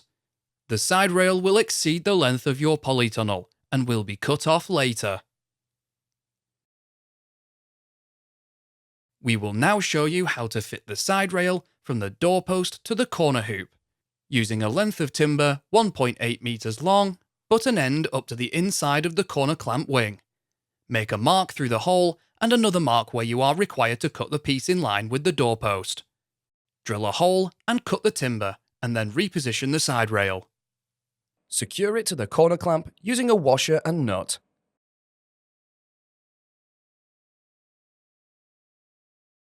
Use the spirit level to make sure it is level to the doorpost, and then use a 4mm timber drill bit to drill a pilot hole in the centre of the inside edge of the doorpost through into the corner rail. Screw a 150mm screw through the hole to secure together. Reinforce the joint from the doorpost to the side rail with a nail plate and square twisted nail. Nail plates are installed on both sides of the joint. Fit the side rail from the doorpost to the corner on the opposite end of the polytunnel using the same method. Cut off the excess flush with the end of the polytunnel. Now we will install a side ventilation net. Ventilation netting is fitted from one doorpost, down the length, and returns to the doorpost on the opposite end of your polytunnel. Roll out the net down the length of your polytunnel. Check that you have enough netting at each end to reach the doorpost. Start at one end, position the ventilation netting so it is flush with the top of the side rail and staple it in place.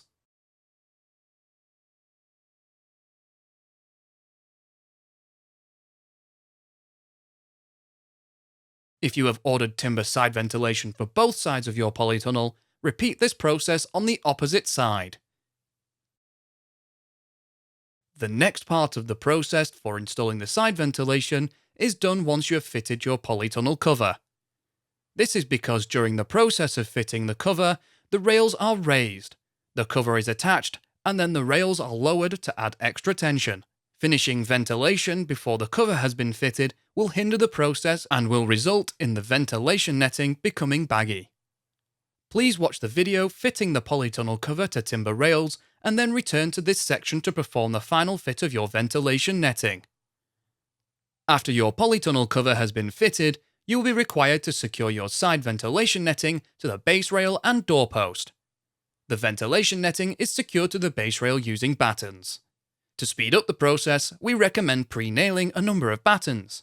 Nails should be 20cm apart and should not protrude. Starting in the middle and working out to each end, pull the side ventilation netting down so it is tight and free of any wrinkles and creases. Position a batten flush with the top of the base rail and nail into place. Secure the side ventilation netting to the corner rails using the same method demonstrated earlier. You are also required to install a batten down the door frame post between the base rail and side rail. Pull the netting and secure the batten. Finally, trim off any excess ventilation netting. Repeat this second step on the opposite side of your polytunnel if you have side ventilation on both sides.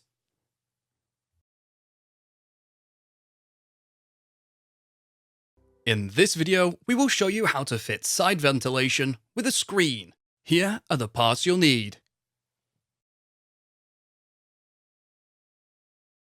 Timber side rails are 47mm by 75mm, commonly known as 3x2, and supplied in lengths of 1.6 meters, 1.8 meters, and 3.2 meters long. The side rail is fitted 75 centimeters above the base rail from the doorpost to the corner, down the length, and returns to the opposite doorpost. It is fitted using the same method as fitting the base rail with corner and intermediate clamps. To get started, measure from the top of the base rail up the hoop and make a mark at 75 centimeters. Fit a corner clamp to the corner hoop. To assemble the corner clamp, place a U-bolt around the corner hoop with the threads pointing towards the inside of the polytunnel. Place the tube pressing and then corner clamp onto the threads, ensuring the corner clamp wings are positioned as shown, loosely secure in place. Locate a 3.2 meter length of timber and position it down the length of your polytunnel so that one end is flush with the end of your polytunnel.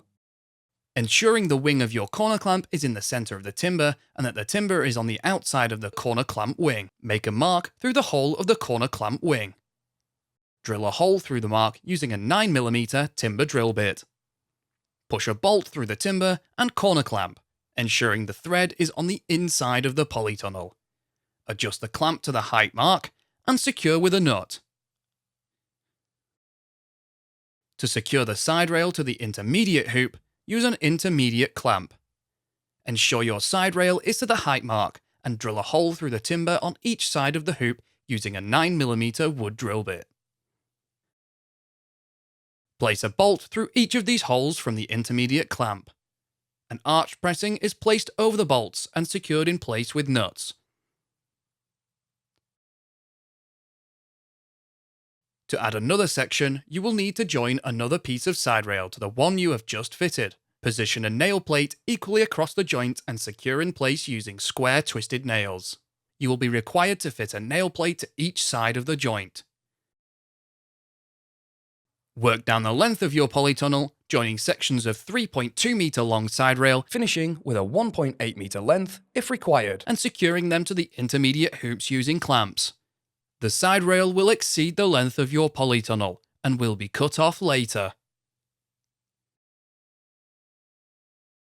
We will now show you how to fit the side rail from the doorpost to the corner hoop, using a length of timber 1.8 meters long, but an end up to the inside of the corner clamp wing.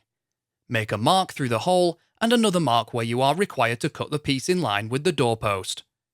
Drill a hole and cut the timber, and then reposition the side rail. Secure it to the corner clamp using a washer and nut.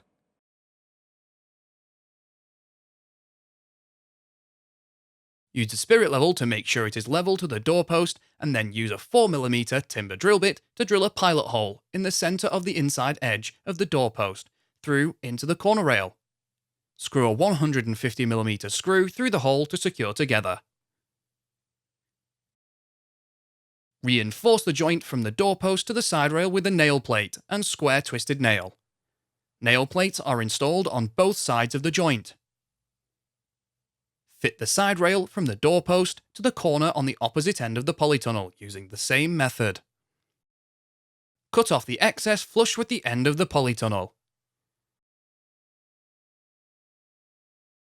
Now we will install the side ventilation and screen. Ventilation screens cannot operate around corners, and as a consequence, the ends underneath the corner side rail of the polytunnel adjacent to the doors will be fitted with polythene panels. To get started, we will fit the polythene screen down the length of your polytunnel. From the end of the side rail on the length, measure in 20 cm and 40 cm. Repeat this at the opposite end.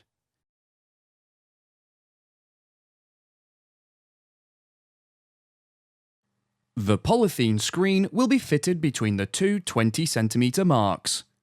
Roll out the polythene screen down the length and position it so one end is on the 20 cm mark. Ensure the polythene screen is flush with the top of the side rail and secure it using staples until you reach the 20 cm mark at the opposite end. Once you have reached the other end, use a piece of timber to cut the polythene panel to size. Use a straight edge to ensure you get a vertical cut. We will now fit the corner polythene panels to each end.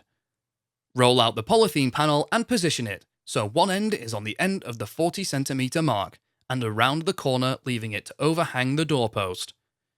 Ensure the top edge is flush with the top of the side rail and staple the polythene panel to the side rail.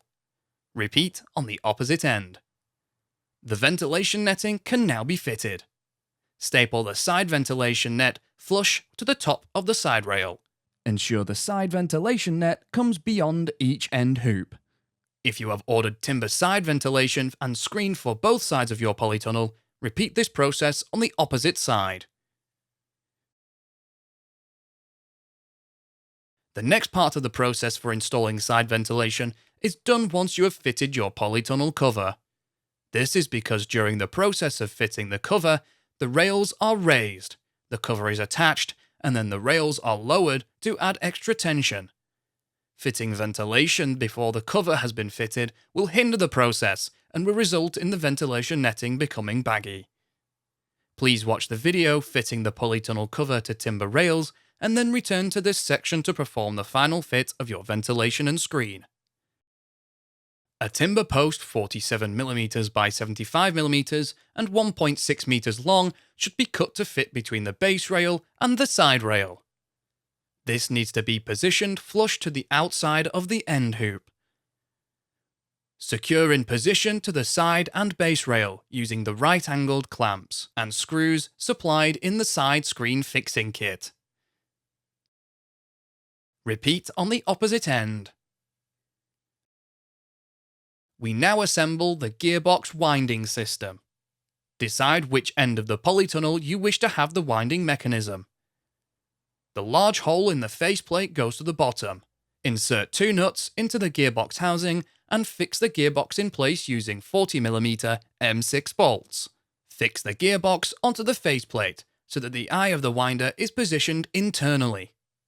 Attach the runner wheels using 2 25mm M8 bolts to the top and bottom holes of the faceplate. Secure in place tightly with a nut on each bolt. Screw the runner wheels onto each thread with the nylon washer visible, ensuring that the thread of the bolt is flush with the face of the runner wheels. Measure and cut the winder track to fit on the corner post between the side rail and base rail. Slide the winder down into the track and screw into position on the inside of the corner post, ensuring that the track is screwed to the inner edge of the post using 35mm long screws. The screen tube is supplied in 1.57 meter lengths and is swaged at one end and plain on the opposite end. The screen tubes slot together. When fully assembled, the tube will exceed the length of your polytunnel. You will be required to trim the last piece to size. Starting with one tube, use a 5mm metal drill bit to drill a hole through the tube, 7cm in from the end. Locate the drive pin into the tube, align the holes, and bolt together with the 35mm M5 bolt and lock nut. Push the gearbox drive pin into the square drive hole in the gearbox. The remaining tubes should be slotted together. The final piece should be cut 2.5cm short of the vertical post at the opposite end of the winding mechanism. Finally, secure these tubes together using a self-drilling screw with the provided driver socket 4cm from the joint. The polythene screen is fixed to the screen tube through the use of clips. In order to aid fixing, it is advisable to trim the polythene approximately 30cm beyond the base rail.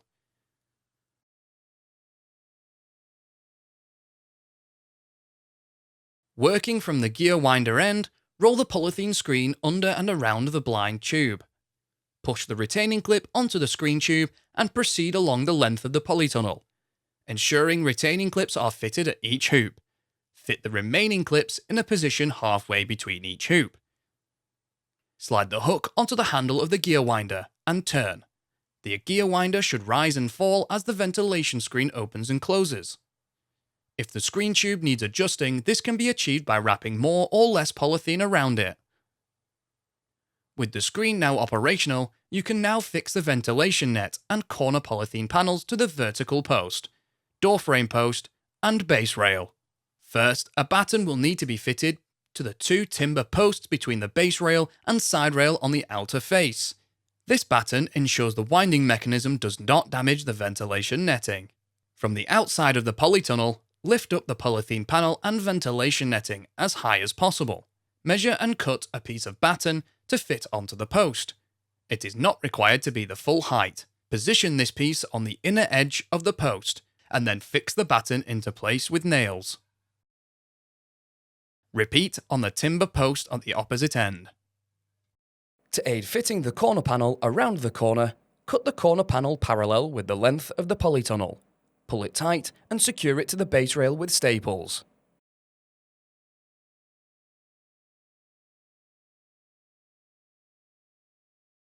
We will now secure the ventilation net to the base rail first. The ventilation netting is secured to the base rail using battens. To speed up the process, we recommend pre-nailing a number of battens. Nails should be 20cm apart and should not protrude. Starting in the middle and working out to each end, pull the side ventilation netting down so that it is tight and free of any wrinkles and creases. Position a batten flush with the top of the base rail and nail into place. Now secure the ventilation netting to the timber upright. Pull the netting tight and secure a batten. The corner polythene panel now needs fixing to the doorpost and base rail. Secure the side panel to the corner base rail and doorpost using battens as demonstrated earlier.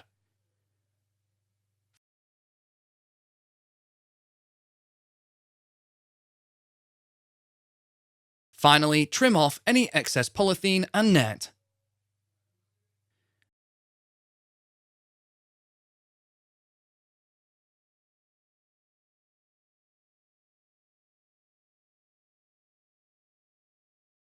Repeat this second step on the opposite side of your polytunnel if you have side ventilation with a screen on both sides.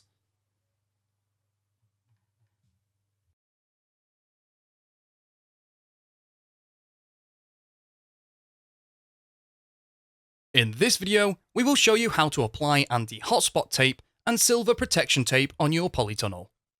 This self-adhesive foam tape prolongs the life of your polytunnel cover by protecting it against heat buildup from the metal hoops and abrasion during extreme weather. First tunnels would not construct a polytunnel without using anti-hotspot tape. Here are the parts you'll need. Anti-hotspot tape is applied on all hoops. Some of our customers ask whether anti-hotspot tape should be fitted to all metal framework such as the ridge. Although the polytunnel cover may come into contact with the ridge, we only recommend fitting anti-hotspot tape to the hoops, where the polytunnel cover is under a lot of tension. It is very important that the operation is done immediately prior to fitting your polytunnel cover. This process should be done in dry conditions. Your hoops should be clean and free of dirt and grease. The adhesive will not adhere to the metal if it is not dry and clean. On the intermediate hoops, fit anti-hotspot tape in a straight line in the middle of the tube, starting and finishing approximately 10 cm above the ground or fixing rails if fitted.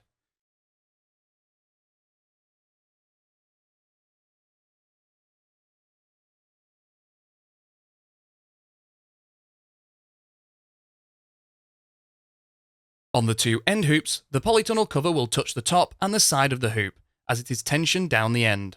This means you will be required to position the anti-hotspot tape on the edge where the polythene cover will touch.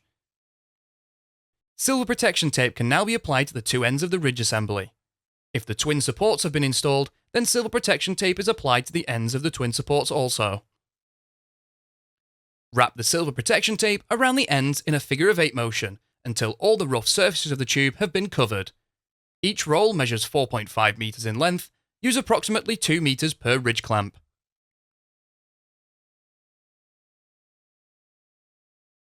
In this video, we will show you how to fit your polytunnel cover to a timber base rail or timber side rail.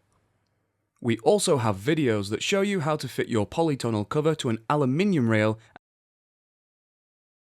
Achieving a tight fit on your polythene cover will result in a better performing polytunnel.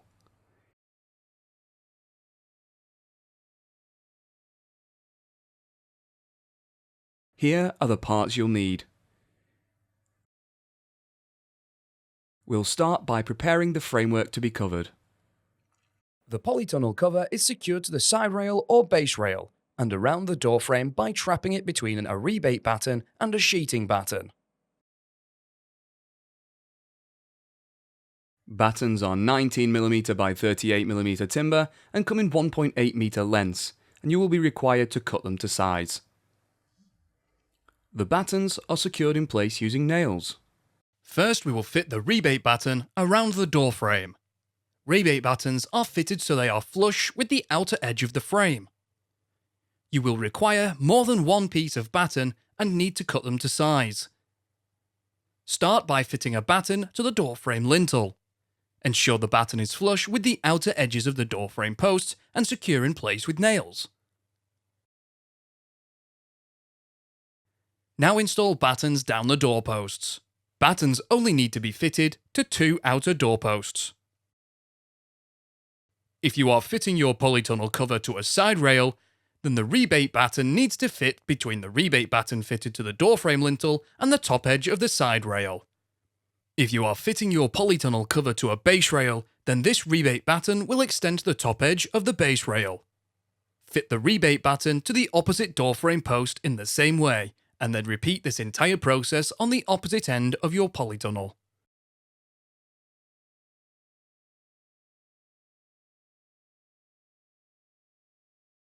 We will now fit the rebate batten to the base rail or side rail. The rebate batten is fitted to both options in the same way. Please note, if you are fitting your polytunnel cover to a side rail, rebate battens are not fitted to the base rail below. We only fit rebate battens on the rail the polytunnel cover is being attached to. We need to ensure that when fitted, the sheeting batten does not protrude the bottom edge of the side rail or base rail.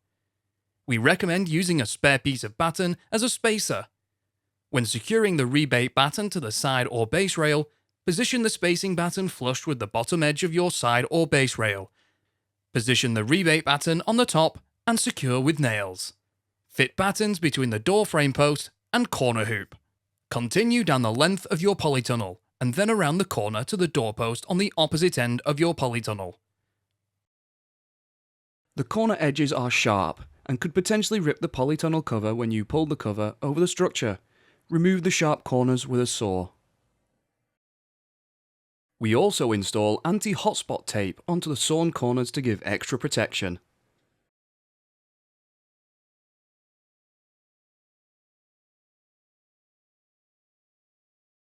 Achieving a tight fit on your polytunnel cover will result in a better performing polytunnel. To achieve a tight fit, we will raise the side or base rail, attach the cover, and then lower it into its original position. If you have ordered side ventilation, the base rail will not need raising. Only raise the rail that your polytunnel cover is being attached to.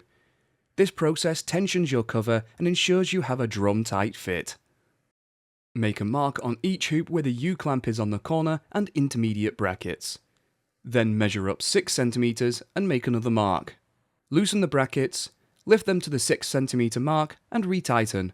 Repeat this on all hoops. Please note, the nail plate that attaches the corner rail to the door frame post will pivot enough to accommodate this. To help complete this process as quickly as possible, we recommend pre-nailing a number of battens. Ensure the nails do not protrude. Nails should be 10 cm apart. You have now completed all of the preparation and are ready to start fitting your polytunnel cover. Anti-hotspot tape should have been applied to all hoops before commencing the covering operation.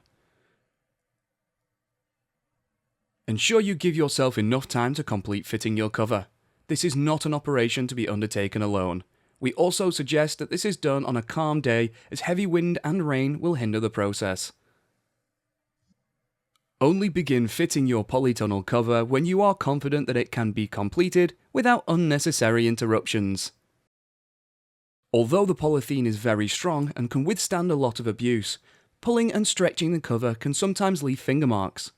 To avoid this spoiling your polythene cover, try to grip the polythene on the outer edges, somewhere that will be later trimmed or buried into the ground. Check the ground for sharp objects, stones, sticks, etc., which may damage the polythene cover. If you have enough room, roll the cover out down the length of your polytunnel. Each face of the polytunnel sheet is identical. There is not a right and wrong side when choosing which face goes on the inside or outside of the structure. Loosen the folds of the polythene cover. With one person at each end holding a corner, pull the cover taut and begin to slide the polytunnel cover over the hoops. From the corner of the polytunnel structure, walk across the width to the corner hoop. The cover should slide up and over the hoops smoothly. If you are short on space or have a very long polytunnel, you can roll the polythene cover out on top of the polytunnel from one end to the other. You can then unfurl the polythene cover. Centralize the polytunnel cover over both the length and width of the polytunnel. The cover should reach approximately halfway down the door frames. Don't expect the polythene to reach the ground at the door ends. With the polytunnel cover loosely in position, it is time to start securing it into place. At one end, trap the polytunnel cover under the sheeting batten on the doorframe lintel and secure the 15 cm central section, approximately 3 nails. Do not nail the entire length of the batten to the frame at this stage. Now go to the opposite end of your polytunnel. Pull the cover tight along the length. You will need to get as much tension on the cover as possible. A good approach is to pull the cover down and swing into the polytunnel using your full body weight, whilst your assistant positions the second prepared batten and secures the 15cm central section, approximately 3 nails. We will now fix the polytunnel cover down the length of your polytunnel to the timber base rail, or side rail if you have ordered side ventilation. In this video, we are fitting the cover to a side rail. If you are fitting your cover to a base rail, the process is exactly the same. Starting in the centre on one side of the polytunnel, fix the cover into the rebate using the 1.8 metre prepared battens, working along until you reach each end. The other side of the polytunnel has yet to be fixed, so simply tension the polythene enough to rid the cover of any creases and ripples. Once one side of the polytunnel cover has been fixed, repeat on the other side using the same method. However, as the cover has been fixed on the opposite side, more downward force on the polythene can be applied to achieve a tight cover.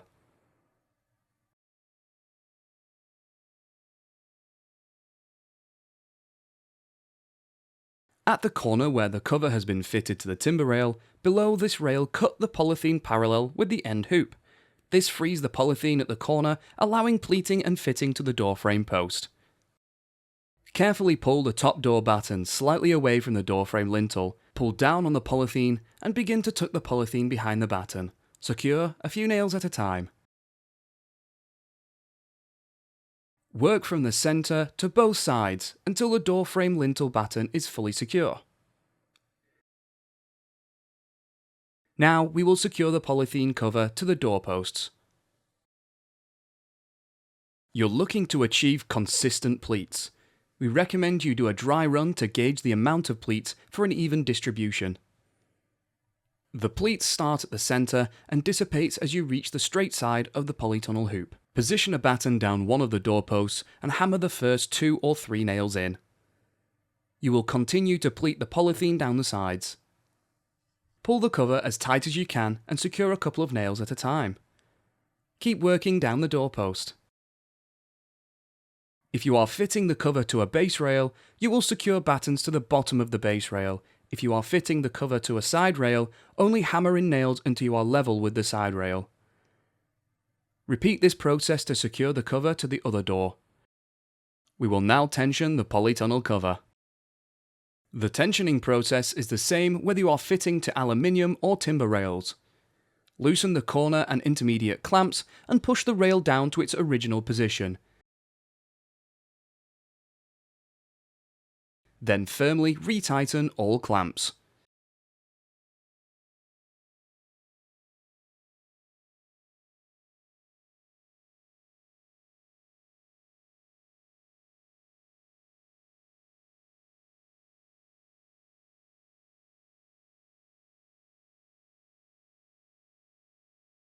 Now secure the polytunnel cover to the base or side rails that spans from the doorpost to the end hoop.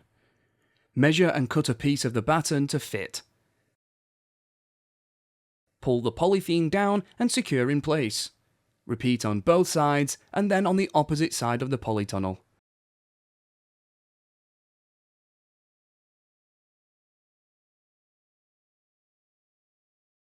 It is now time to trim off any excess polythene. Carefully cut the polythene around the doorframe. If you had fitted your cover to a side rail, cut the excess along the corners and length. Take care not to cut the ventilation netting. If you have fitted the cover to a base rail, some of our customers choose to bury the polythene skirt.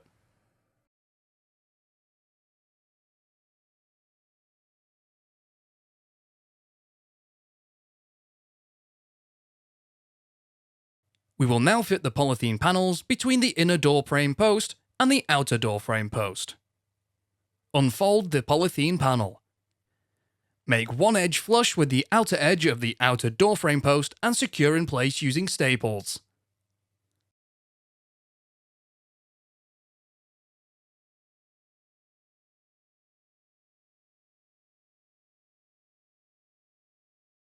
Pull the panel tight across the width and secure to the outer face of the inner door frame post.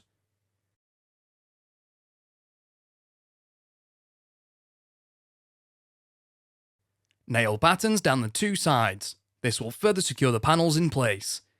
You will be required to cut battens to size.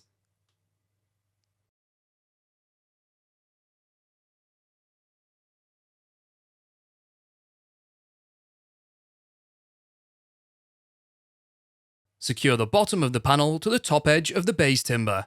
Pull it tight and secure using staples. Further secure with a batten.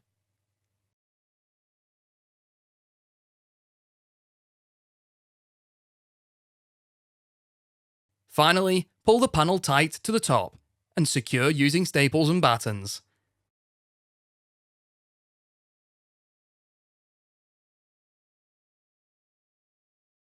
Trim off any excess polythene. Repeat this process for the 3 remaining panels. You have now completed the process of covering your polytunnel.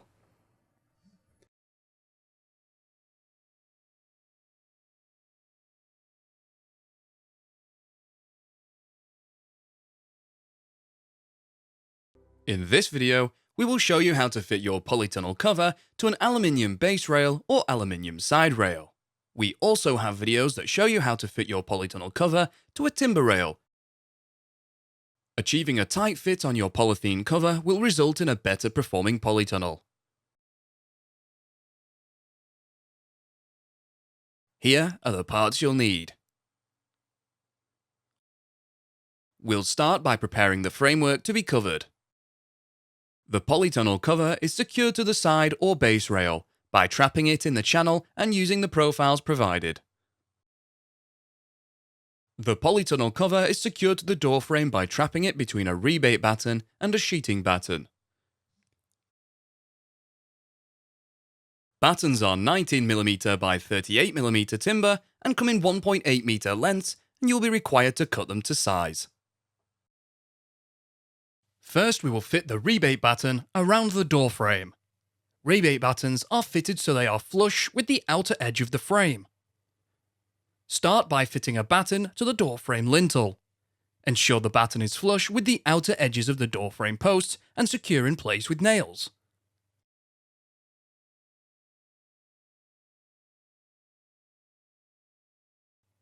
Now install battens down the doorposts. Battens only need to be fitted to 2 outer doorposts. If you are fitting your polytunnel cover to a side rail, then the rebate batten needs to fit between the rebate batten fitted to the door frame lintel and the top edge of the side rail.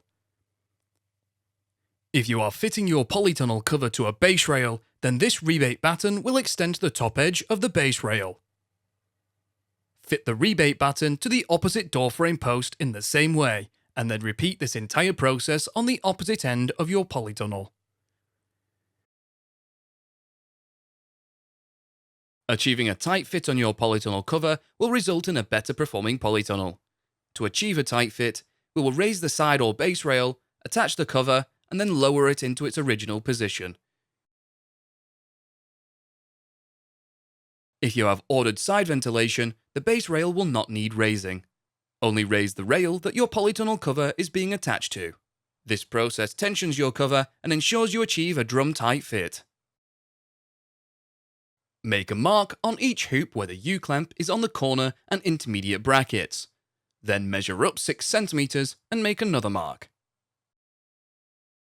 Loosen the clamps, lift them to the 6 cm mark and retighten. Repeat this on all hoops. Please note, the side rail will pivot enough to accommodate this where it is attached to the door frame post.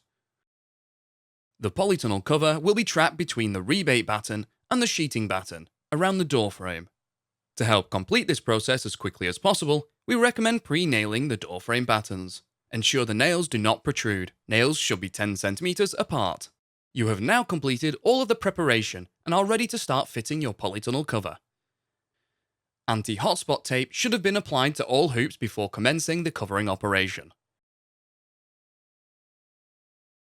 We also recommend installing anti-hotspot tape on the corners of the rail.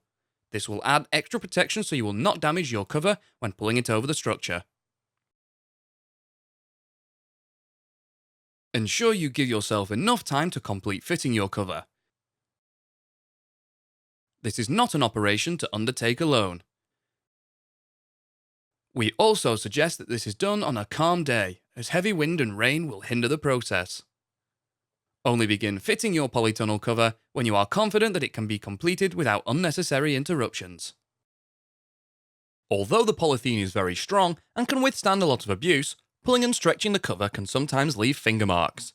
To avoid spoiling your polythene cover, try to grip the polythene on the outer edges, somewhere that will be later trimmed or buried into the ground. Check the ground for sharp objects, stones, sticks, etc., which may damage the polythene cover. If you have enough room, roll the cover out down the length of your polytunnel. Each face of the polythene sheet is identical. There is not a right or wrong side when choosing which face goes on the inside or the outside of the structure. Loosen the folds of the polythene cover. With one person at each end holding a corner, pull the cover taut and begin to slide the polytunnel cover over the hoops. From the corner of the polytunnel structure, walk across the width to the corner hoop. The cover should slide up and over the hoops smoothly. If you are short on space or have a very long polytunnel, you can roll the polythene cover out on top of the polytunnel, from one end to the other. You can then unfurl the polythene cover.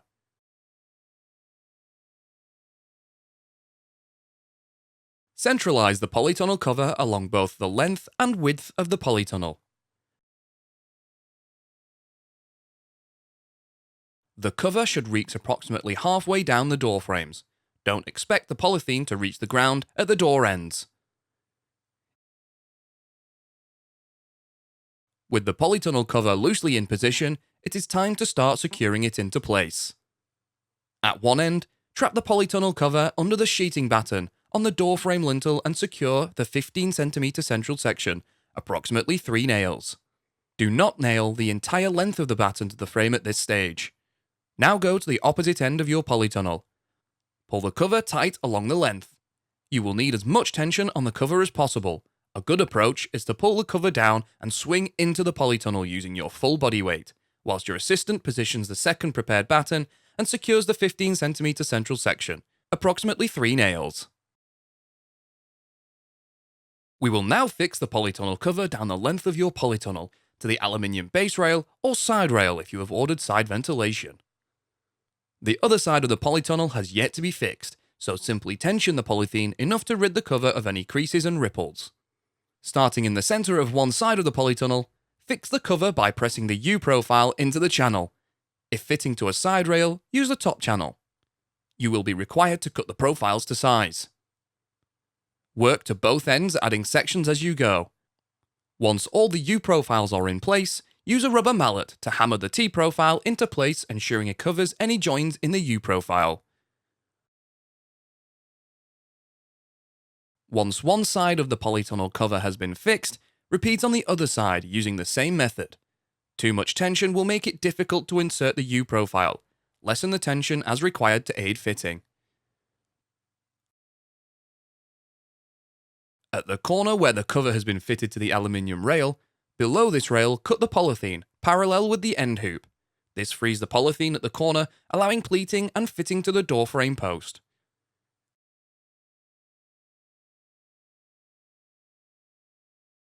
Carefully pull the top door batten slightly away from the door frame lintel. Pull down on the polythene and begin to tuck the polythene behind the batten. Secure a few nails at a time. Work from the centre to both sides until the door frame lintel batten is fully secure.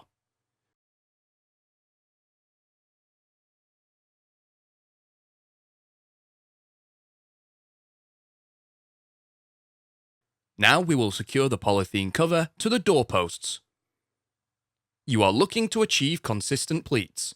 We recommend you do a dry run to gauge the amount of pleats for an even distribution.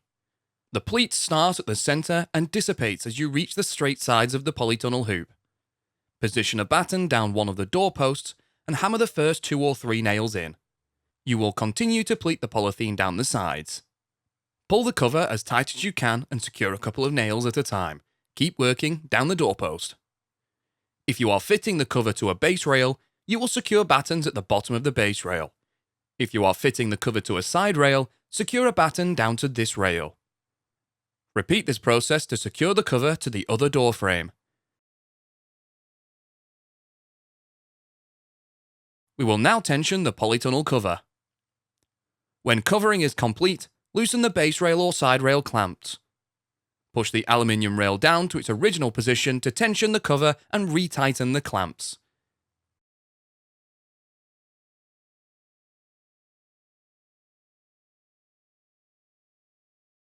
Now secure the polytunnel cover to the base or side rail that spans from the doorpost to the end hoop using the U and T profiles as described earlier.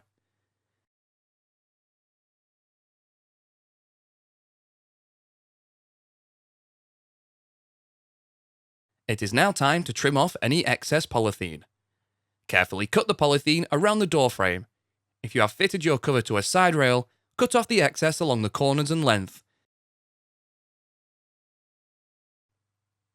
If you have attached the cover to base rails, some of our customers choose to bury the polythene skirt.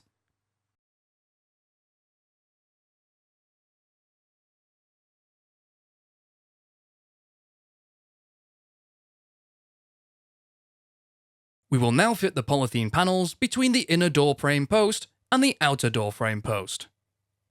Unfold the polythene panel.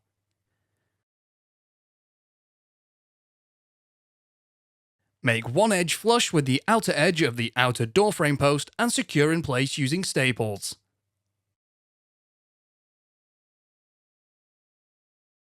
Pull the panel tight across the width and secure to the outer face of the inner door frame post. Nail battens down the two sides. This will further secure the panels in place. You will be required to cut battens to size.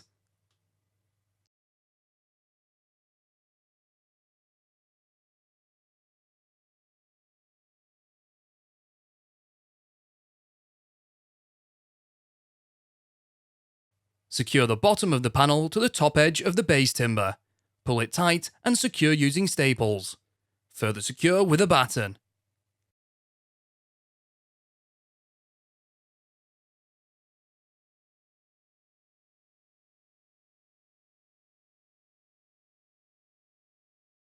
Finally, pull the panel tight to the top and secure using staples and battens.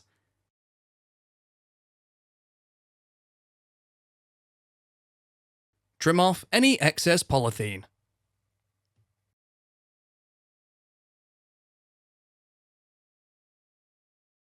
Repeat this process for the 3 remaining panels.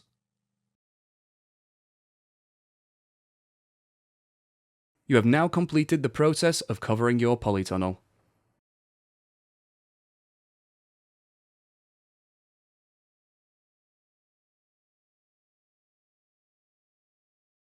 In this video, we will show you how to secure your hoops to your foundations. Here are the parts you'll need. Securely fixing your polytunnel hoops to your foundations prevents the unlikely circumstance of a hoop lifting in heavy winds. This task should be completed once the process of tensioning the polytunnel cover has been completed. For the foundation tubes, drill a self-tapping screw through the tubes where the hoops overlap the foundation tubes. Please note, due to the length of the swage, ensure that the position of the screw is no higher than 4 cm above the joint. For hoops fitted to screw anchors or base plates, position the screw no more than 10 cm from the bottom of the hoop. Take extra care as not to slip and damage the polytunnel cover. Repeat this process on all foundations.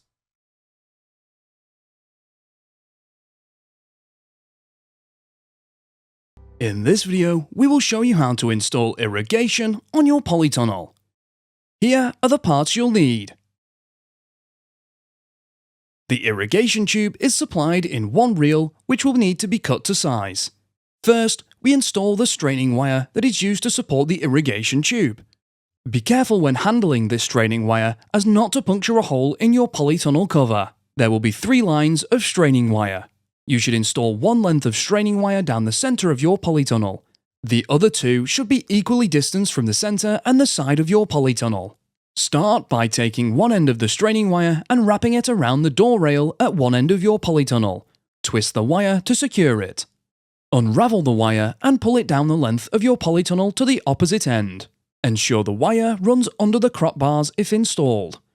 Cut the wire, ensuring the length reaches the opposite door rail with an additional 30 centimeters, which will be used for securing to the wire strainer. Now cut a piece of straining wire approximately 40 centimeters long. Slide this piece through the straining wire tensioner using the holes on the flat prongs. Wrap the wire around the door rail and then twist to secure. Trim any excess. Use of pliers may be helpful with this next process. Locate the end of the wire that runs down the length of your polytunnel. Feed the wire through the external hole of the tensioner and into the hole within the central pin. Feed through all the wire, eliminating any slack. Using an 8mm spanner, begin ratcheting. The wire strainer will begin to restrict this process. At this point, cut the wire to allow clearance for further ratcheting until the wire is fully tensioned. Use cable ties to secure the straining wire to each crop bar if ordered. If crop bars are not being used, to support the wire at the point where it passes below an intermediate hoop, cut a length of wire 30 centimeters longer than the gap between the underside of the hoop and the straining wire. Bend this wire at one end into a small loop and using a cable tie through the loop, fix this wire to the hoop. Bend the other end around the full length of straining wire, ensuring the wire is at a level position.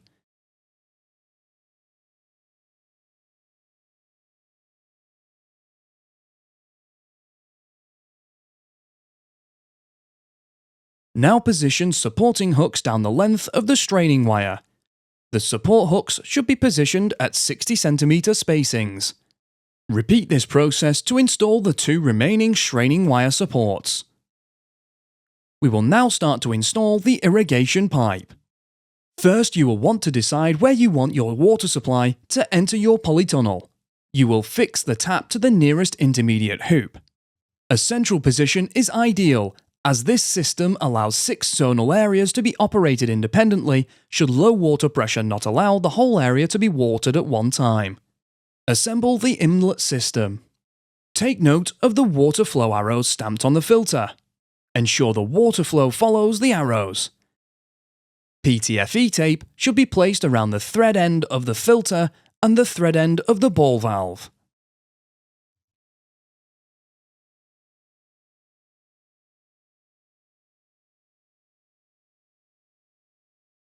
If the pipe is stiff, you can place the end of the pipe into boiling water to soften.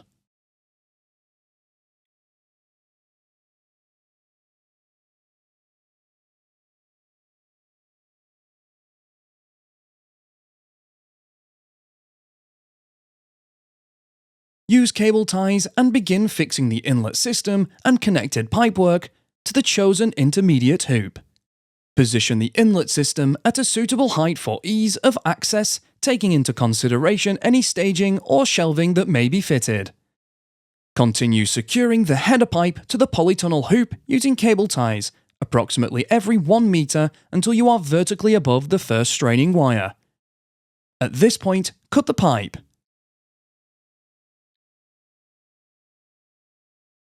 Cut a length of pipe that approximately fits between the straining wire and the hoop.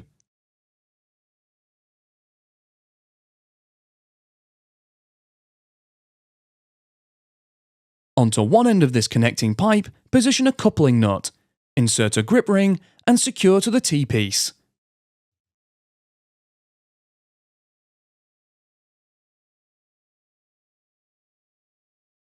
Then, onto the header pipe, position a coupling nut, insert a grip ring, and secure to the T-piece, joining the two pipes. From the first T-piece, continue installing header pipe to the underside of the hoop. Upon reaching the next straining wire, insert a T-system as described previously. Continue installing the header pipe to the underside of the hoop, and upon reaching the final straining wire, use the same method. However, an elbow piece replaces the T.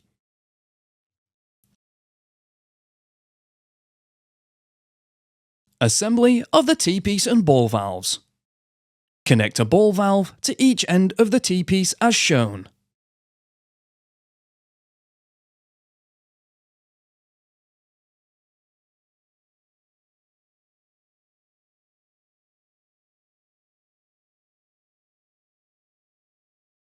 Repeat this to assemble 3 units. At the end of the 3 vertical connecting pipes, position a coupling nut, insert a grip ring, and secure to the T-piece and ball valve assemblies.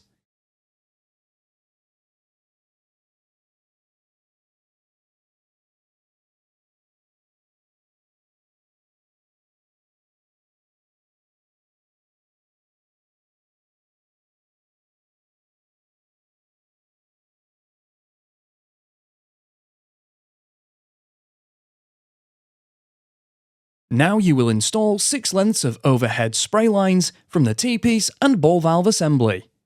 Onto one end of the remaining irrigation pipe, position a coupling nut, insert a grip ring, and secure to the ball valve. Use the supporting hooks to securely attach the irrigation pipe to the straining wire and cut once you reach 5 cm from the end of the polytunnel.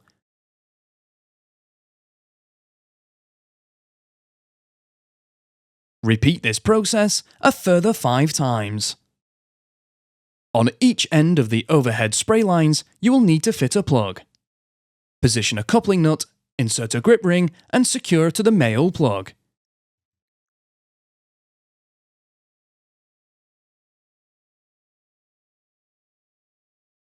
We will now assemble the down tube assembly. Assemble all the down tubes as shown.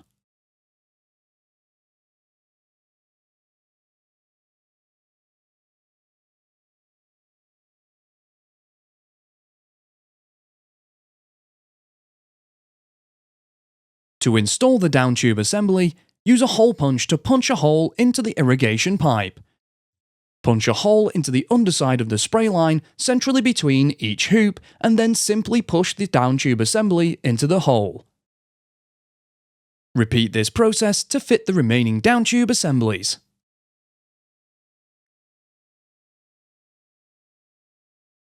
If you ordered a Prestige irrigation system, then you will need to fit the water controller onto the tap of your water source. The water controller is supplied with fittings for either a 3/4 inch or 1 inch male threaded tap.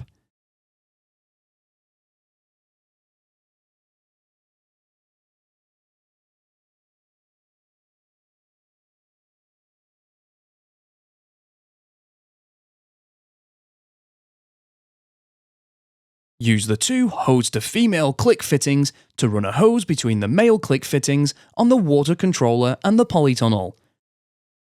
You will require a hose pipe and may require extra click fittings depending on the type of tap being used. If you find you do not have sufficient water pressure for the anti-drip valves to operate, these can be eliminated from the system.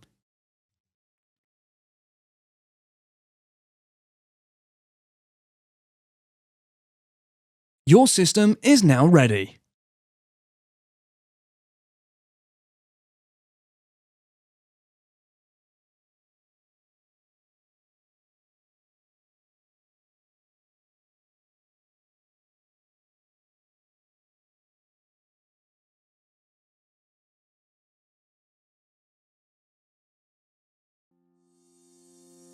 You can find more videos to help you build your polytunnel and construct.firsttunnels.co.uk. We also have a construction helpline if you require any further assistance.